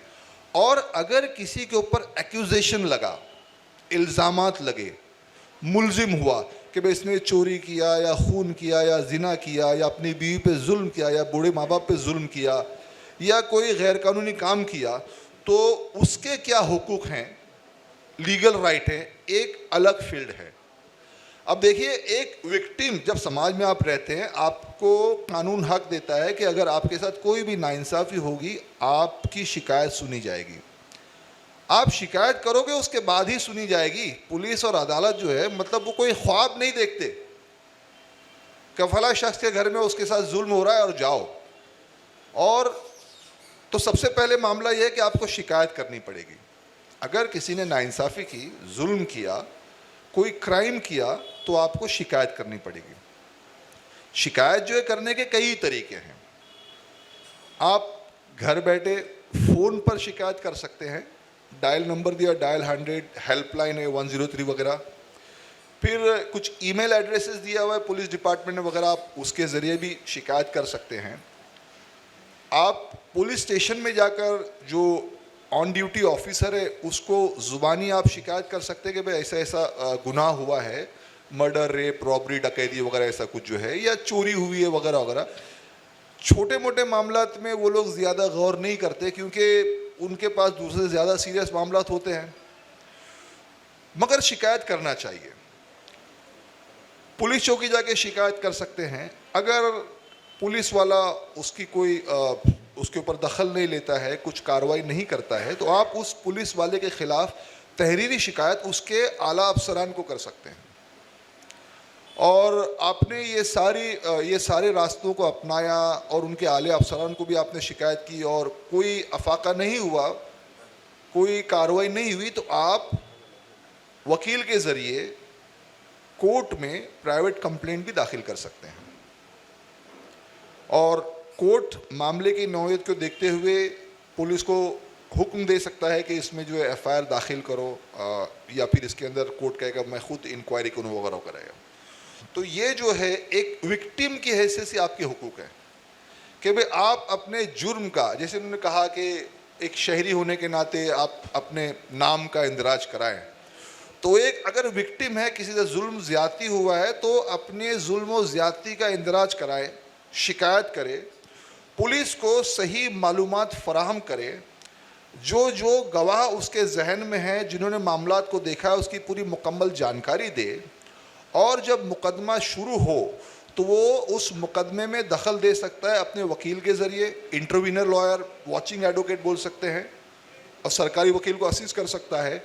जब मुकदमे की कार्रवाई शुरू हो तो वो जाकर कोर्ट में गवाही दे,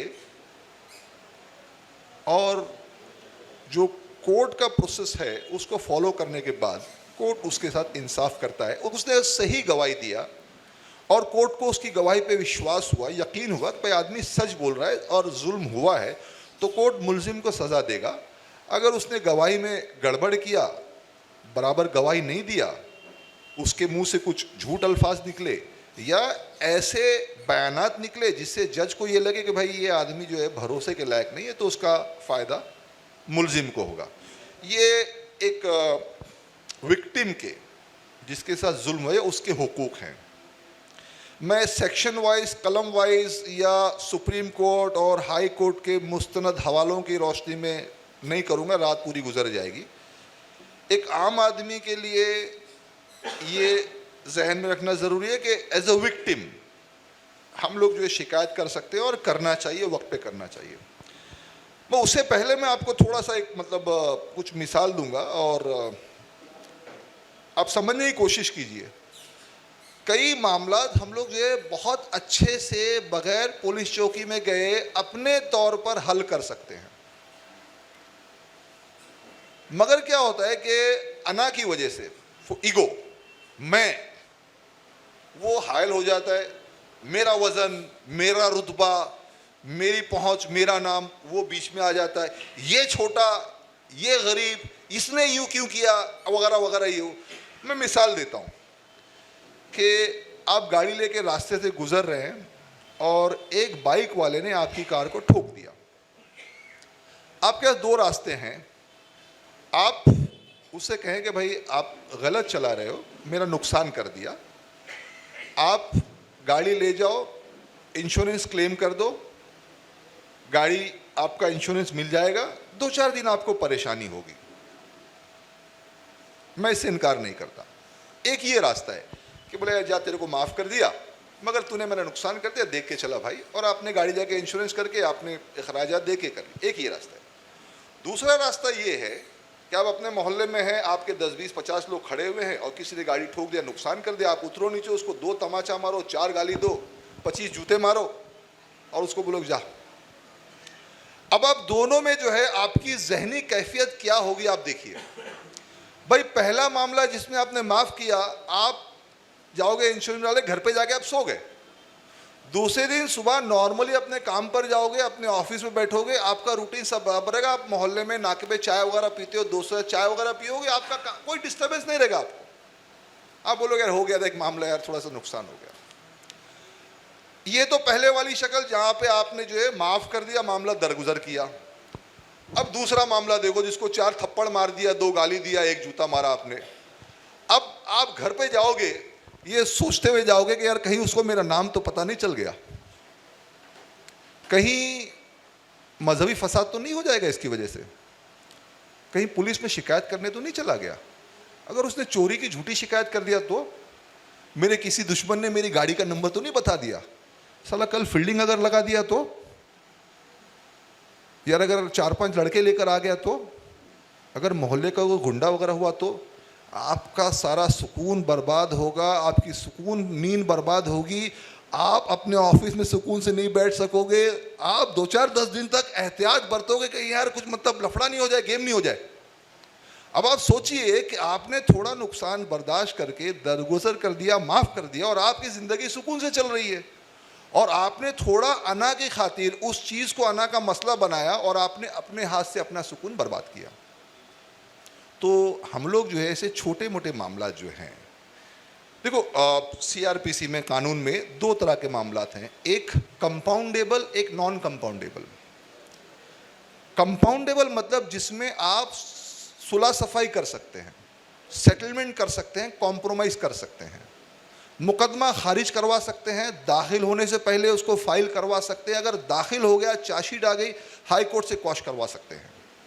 ये जो है सुलह सफाई के ज़रिए जो छोटी नौयत के मामले हैं, जिसमें जुर्म की नौयत छोटी है, थप्पड़ मारा, गाली दिया, पानी फेंका, या हल्का ज़ख़म आया, किसी हथियार से हल्का ज़ख़म लगाया, या चीटिंग किया कुछ एक मिनिमम अमाउंट की भी, चीटिंग भी मतलब जो कंपाउंडेबल वगैरह, तो आप आपस में बैठ के सुलह सफाई कर सकते हो। भाई तू भी खुश, मैं भी खुश, आप अपना काम करो, मैं अपना काम। आप पुलिस चौकी में FIR हो गई, आप वहाँ बोल सकते हो हमारा सेटल हो गया, आगे बढ़ाना नहीं है, पुलिस उसमें रिपोर्ट दाखिल कर देगी, आप हाई कोर्ट से उसको क्वॉश करवा सकते हो और सुकून से ज़िंदगी चल सकती है। मगर अब उसने मेरे गली पे थूका था और मैंने उसको गाली दिया था, दोनों ने एक दूसरे के ऊपर मुकदमा दायर किया, दोनों को किसी न किसी वकील के पास तो जाना ही पड़ेगा। वकील जो है वो मशवरा मुफ्त में नहीं देगा आपको, मशवरे के आपसे फ़ीस लेगा, कंसल्टेशन फ़ीस लेगा, उसके बाद वो आपसे या तो तारीख़ों की फ़ीस तय करेगा, या पूरे मुकदमे की फ़ीस तय करेगा, या मरहला वार फ़ीस तय करेगा। अब आप सारा काम धंधा छोड़ो और कोर्ट में जाओ, नहीं जाओगे तो वारंट निकलेगा, समन निकलेगा, आप इंटरेस्ट नहीं लोगे तो आपका वकील गैर हाजिर रहेगा, उसका अपना मुकदमा नहीं है, वकील का अपना मुकदमा नहीं होता, मौक्किल का मामला होता है। अब अगर मौक्किल कोई फ़िक्र नहीं है तो वकील क्यों फ़िक्र करे? अच्छा, अगर मौक्किल फ़िक्र करेगा तो हर तारीख पर बराबर फ़ीस पहुँचाते रहो, कोर्ट में नहीं तो ऑफिस में पहुँचाओ। आप सोचो एक छोटी चीज़ जो है आप दरगुजर करके माफ़ कर सकते थे, एक सड़क का छोटा हादसा, या 2-5 हज़ार रुपये का चेक का मामला हुआ, नॉमिनल अमाउंट का, या थोड़ा सा आँख से घूरने का मामला हुआ, या धक्का बुक्की का मामला हुआ, जो नॉर्मली मतलब जो है आउट ऑफ प्रोपोर्शन बढ़ जाते हैं, आप उसको ख़त्म कर सकते थे। अब आपने उसको बढ़ावा दे दिया, तूल कर दिया। कोर्ट में कोई भी मुकदमा मैजिस्ट्रेट कोर्ट में 5 साल से पहले ख़त्म नहीं होता। डोमेस्टिक वायलेंस एक्ट मतलब शोहर ने अपनी बीवी पे जुल्म किया, कानून बोलता है 7 दिन से ज़्यादा की तारीख नहीं मिलेगी, किसी भी कोर्ट में 7 दिन की तारीख मिलती ही नहीं है। वकील सर फोड़ ले, चाहे जो कर ले, मैजिस्ट्रेट बोलेगा भाई मेरे पास जो है आपका मुकदमा सबसे पहले सुनूंगा, मगर ऐसे 500 मुकदमा पड़े हुए वो ख़त्म नहीं बात। यानी वो अगर कोई बेचारी अगर मतलब मजलूम है, वो और अपने बच्चों का और अपना हक मांगने, मेंटेनेंस मांगने कोर्ट में जाती है, तो शुरुआत के गुजारे का खर्च करने के लिए कोर्ट को साल 2-2 साल लग जाता है। अब देखिए, अब फिर मतलब इस तरह से फैमिली डिस्प्यूट्स के मामले, हस्बैंड और वाइफ के मामले, कुछ मामले ऐसे होते हैं कि वो सारी ज़िंदगी चलते रहते हैं, उसमें सुलह सफाई होने की कोई गुंजाइश नहीं रहती। कुछ मामले ऐसे होते हैं कि वो कुछ कोर्ट कचहरी से होने से पहले ही मामले सुलह हो जाते हैं, और कुछ जो है कोर्ट में 8-8, 10-10 साल बाद औरत ने मतलब मेंटेनेंस का खर्च का केस कर दी, 125 CRPC डोमेस्टिक वायलेंस का केस कर दी कि मैं मजलूम, मुझ पर जुल्म किया गया, और फिर 498 वगैरह कर दी कि सास ससुर भाई बहन ये वो सबको डाल दी उसने। अब ये 10 साल कोर्ट में केस चलेगा, फिर बाद में मामला अब सेटल हो गया कि भाई खुला ले लो या साथ में रह जाते वगैरह। ये पहले भी हो सकता था, ये पहले भी हो सकता था। अब वो 10 साल तक वो बच्ची दूसरी शादी नहीं कर सकती, और हस्बैंड को अगर उसने 2-5-10 लाख फिक्स डिपॉजिट करवा दिया तो महीना 10-15 हज़ार जो खर्चा दिया और चल रहा है, ज़िंदगी बर्बाद हो रही है। तो ये इस तरह के जो मतलब मामला थे डोमेस्टिक वायलेंस वगैरह के, हस्बैंड वाइफ के डिस्प्यूट्स के, फैमिली इश्यूज़ और छोटे मोटे झगड़ों के मामला जो है ये आउट ऑफ कोर्ट भी सेटल हो सकते हैं। ये ज़रूरी नहीं है कि अना की खातिर 10-15 साल तक जो है मतलब अपना पूरा अब गलत तरीके से पैसा नहीं कमाते, आपकी हलाल की कमाई है। अगर आपको मतलब जो है कोर्ट घूमने का और वकीलों के ऊपर खर्च करने का ज़्यादा शौक है, किसी गरीब को, किसी मजबूर को दे दो, मतलब उसका भला हो जाएगा और आपका जहनी सुकून रहेगा। मतलब 10 साल आदमी कोर्ट में धक्का खाएगा, फिर बोलेगा यार डायबिटीज़ भी हो गया, अभी शुगर भी हो गया, अभी मतलब जो है थोड़ा कोलेस्ट्रॉल का भी प्रॉब्लम हो रहा है, क्योंकि ये सारी मुसीबतें कहीं ना कहीं आपके बदन पर भी असर डालती हैं।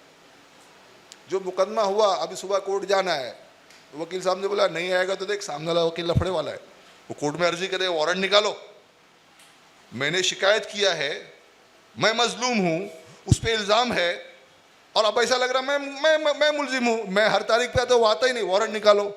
अब जाओ भाई, वारंट निकलेगा नहीं तो कोर्ट में। ये सारी चीज़ें जो आपके काम धंधे को, आपके जहन को नुकसान पहुँचाती है, इसका ख्याल रखो। हम लोग इसको अवॉइड कर सकते हैं। सो ये मतलब जो एक विक्टिम के तौर पे आपके हुकूक हुए। अब इल्ज़ाम, एक मुलजिम के तौर पे जो इल्ज़ाम लगते हैं, एक्यूजेशन होते हैं, मर्डर, रेप, रॉबरी, डकैती, कानून आपको पूरा हक देता है, आपके साथ पूरा इंसाफ होना चाहिए और इंसाफ का जो मेयार है पूरा लिखा हुआ है, ये मन मर्जी का नहीं है। कुछ स्पेस है जहाँ पे जज की मर्जी है, मगर लॉ सेटल है, लॉ की, कानून की तशरीह की गई है। जैसे अगर अभी सुप्रीम कोर्ट का रिसेंट जजमेंट है कि अगर सज़ा की मेयार कम हो, 7 साल से कम हो, तो आपको मखसूस हालात छोड़ के आम हालात में अरेस्ट करने की कोई ज़रूरत नहीं है। कोई पुलिस वाला अरेस्ट नहीं कर सकता। अगर 7 साल से कम सज़ा का मामला हो, और सुप्रीम कोर्ट ने कहा है कि भाई ऐसे हालात में आप 41A का नोटिस दे दो कि भाई आप पे ये इल्ज़ाम है, प्लीज़ कोऑपरेट करो। अब अगर आपको 41 का किसी पर इल्ज़ाम लगा, अल्लाह ना करे, खुदा ना खास्ता, 41 का नोटिस दिया पुलिस ने, अब उसके बाद भी अगर चौकी में न जाए, अपने आप को छुपा के रखे, पुलिस को कोऑपरेट ना करे, हकीकत सामने ना लाए, तो फिर पुलिस उसको अरेस्ट करने में बजा है। तो सबसे पहला जो एक जिस पे इल्ज़ाम लगता है उसका हक ये है कि अगर सज़ा कम है तो उसको 41A का नोटिस दिया जाए। कुछ अरेस्ट को हाई कोर्ट, सुप्रीम कोर्ट ने इलीगल बताया है, बोला 41 को नोटिस नहीं दिया, इलीगल है, तो 41 का नोटिस का हक है। दूसरा, अगर आपके साथ जुल्म हुआ है और आपको ही मुलजिम बनाया जा रहा है, आपको भी शिकायत करने का हक है। यानी उसने मुझ पर वार किया और मेरे ही खिलाफ शिकायत दर्ज करवा रहा है, मैं भी उसके खिलाफ शिकायत दर्ज करवा रहा हूँ। कई मरतबा मतलब होता है इधर मारते भी है और ख़ुद को मार कर जाके झूठा केस बनाते हैं, और पुलिस वाले चौकी में बैठा है, जो आके बोलेगा भाई मेरे ऊपर ऐसा किया, पुलिस वाला लिख लेगा। तो आपको जो है अपनी शिकायत दर्ज कराने का भी पूरा हक है। अब ये सवाल पैदा होता है कि अगर शिकायत दर्ज कराएं, इसका फ़ायदा क्या है, नुकसान क्या है? भाई क्या होता है कि हर मामला एक जैसा नहीं होता।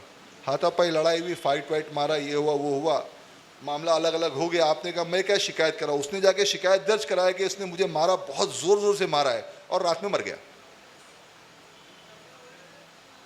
रात में मर गया, पुलिस 302 का मुकदमा दर्ज करेगी और उसकी दी हुई शिकायत बयान कबलज मर्ग, मरने से पहले का बयान, डाइंग डिक्लेरेशन माना जाएगा और सिर्फ डाइंग डिक्लेरेशन की बुनियाद पर ही किसी को सजा हो सकती है।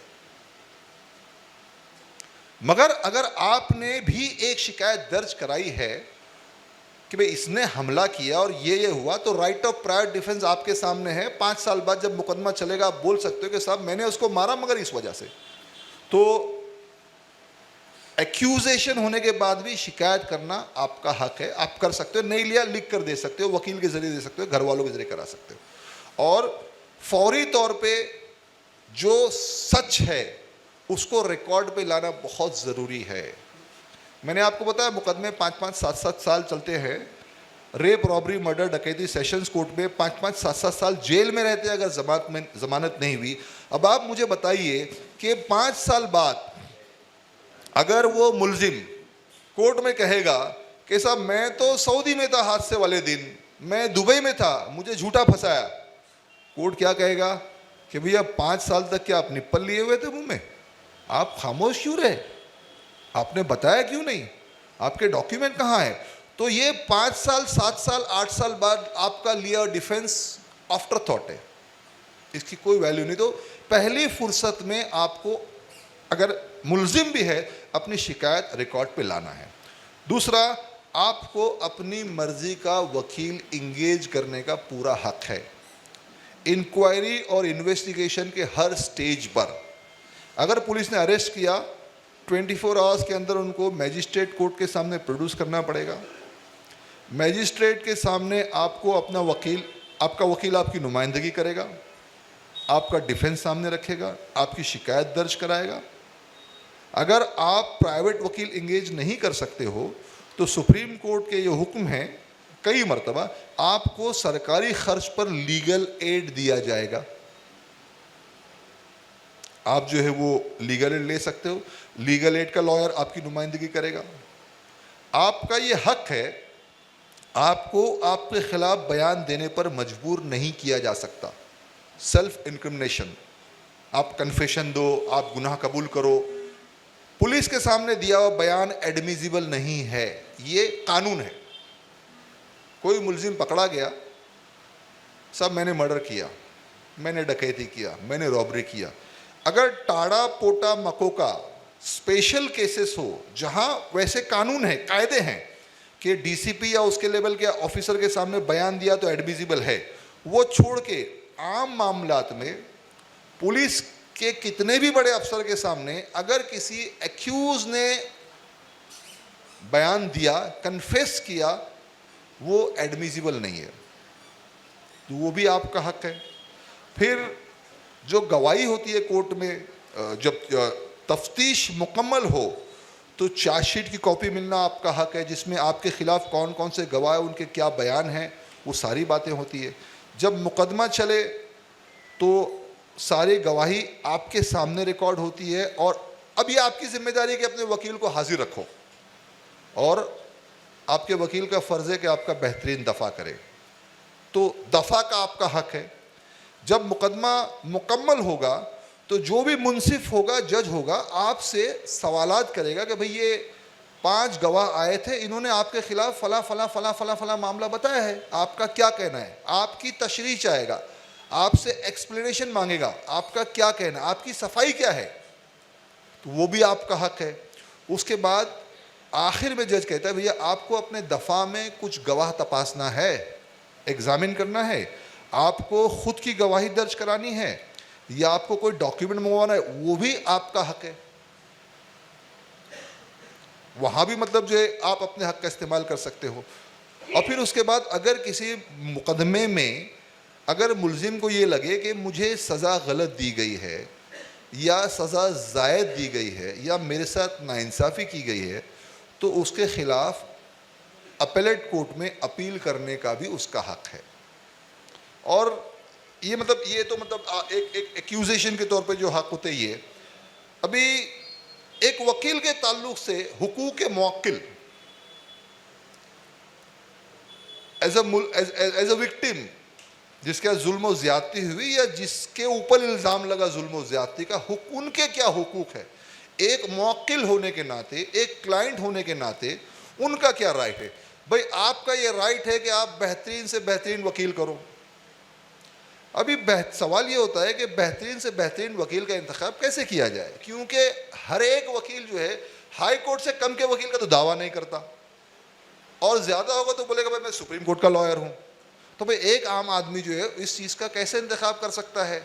अभी देखो कैसे, तो कुछ मामला सिविल होते हैं, कुछ खानगी डोमेस्टिक होते हैं, कुछ जो है क्रिमिनल होते हैं, कुछ सेशन ट्रायल होते हैं, कुछ मैजिस्ट्रेट ट्रायल होते हैं, कुछ में सज़ा लग गई अपील स्टेज के होते हैं और कुछ पुलिस इन्वेस्टिगेशन स्टेज के होते हैं, किसी में आरोपी पकड़ा नहीं गया है, वांटेड है, वो स्टेज के होते हैं। तो सही वकील का, बेहतरीन वकील का इंतखाब कैसे किया जाए भाई, इसके लिए जो है सबसे पहली बात तो एज अ मुवक्किल क्लाइंट के तौर पे आपको अपना मुकदमा समझना है कि मुकदमा क्या है, इल्ज़ामात क्या है, इल्ज़ामात की नौइयत क्या है। जब आपको इल्ज़ामात की नौइयत समझ में आ गई कि भाई हमारे बच्चे पर खून का मुकदमा है, तो आपका यह हक है कि आप बेहतर वकील करो। अब जब आप वकील के पास जाएंगे, अब एक मिसाल देता हूँ, मतलब जो है शायद वकील हजरत नाराज़ हो, मतलब जो है अब